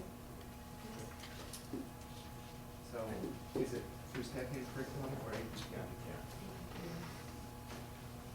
All right, so And we then still the whole, need, then everybody can get together to review it and come up with, Including the board. share it with the board first. and when is the APPR meeting? We don't have any schedule. It's all the time. I can schedule. And just let the whole board know, so if anybody. I don't know, I'll do my best to get it together as quickly. Just bring food, everybody. Yeah. I'll bring, You're gonna make. All right, we need to vote on APPR plan. Is there any other discussion on the plan itself? All in favor? Aye. Opposed? Abstained? 7-0. Resolution of condolence. It is recommended that the following be adopted. The Board of Education of the New Hartford Central School District records with sorrow the passing of former typist Rita Abraham. Resolved that the Board of Education express its sincere sympathy to the family of Rita Abraham, and that this resolution be spread upon the records of the district and a copy sent to the family. Move. Second. All in favor? Aye. 7-0. Okay, new business, P, Committee on Preschool Special Education. The recommendations from the Committee on Preschool Special Education's meetings of May 13th, 2016 are presented for approval. Moved. Second. Discussion? All in favor? Aye. Opposed? Abstained? Passes 7-0. Committee on Special Education. The recommendations from the Committee on Special Education's meetings of April 20th, May 3rd, May 4th, May 5th, May 9th, May 10th, May 11th, May 16th, May 17th, May 18th, and May 19th, all of 2016, are presented for approval. Second. Discussion? All in favor? Aye. Opposed? Abstained? Abstain. 601. 504 committee? The recommendations from the 504 committee's meetings of May 9th, May 11th, May 17th, and May 19th, all of 2016, are presented for approval. Moved. Second. Discussion? All in favor? Opposed? Abstained? Abstain. Passes 601. Other business, legislative update and ongoing board strategy. Legislative update is now going to meet with the APPR committee. And I'm gonna Know when generate, that is. I'm gonna generate a letter that has 3, 4, maybe 5 bullet points. We're gonna generate. Yeah. The committee. Yeah. But let us know when you're meeting, so that, yeah, make that, You wanna, And it'll be yeah, just let us all know, yeah. I think it'd be great. Reminder, we have a meeting tomorrow Maybe from 4 to 8. Meeting here with the link to. Right here, legislative update. I would say that this session is scheduled to end on the 16th. We seem to be more concerned about Uber coming to upstate New York than they are about education reform, but there are 3 bills that were presented, which you can call Claudia, Joe, Anthony, to see if they can be fully. Uber would be I shared nice, them on my too. Facebook page. Good luck with that. We want I think fancy before football, mine. legalized fancy. No ethics reform, but Anything probably. else on legislative update, ongoing board policy? You should know, proposed executive session. Yes, there are 3 items for executive session. One regarding the employment history of a particular person. 2, to discuss collective negotiations with the Hartford Administrators Association. And 3, a matter leading to the appointment of a particular person. All in favor? You need a motion, sorry. None of us can wait. Second. Second, all in favor? Opposed? Yeah. Abstained? Passes 7-0. Nice picture in the paper, Catherine. Thank you. I didn't see it.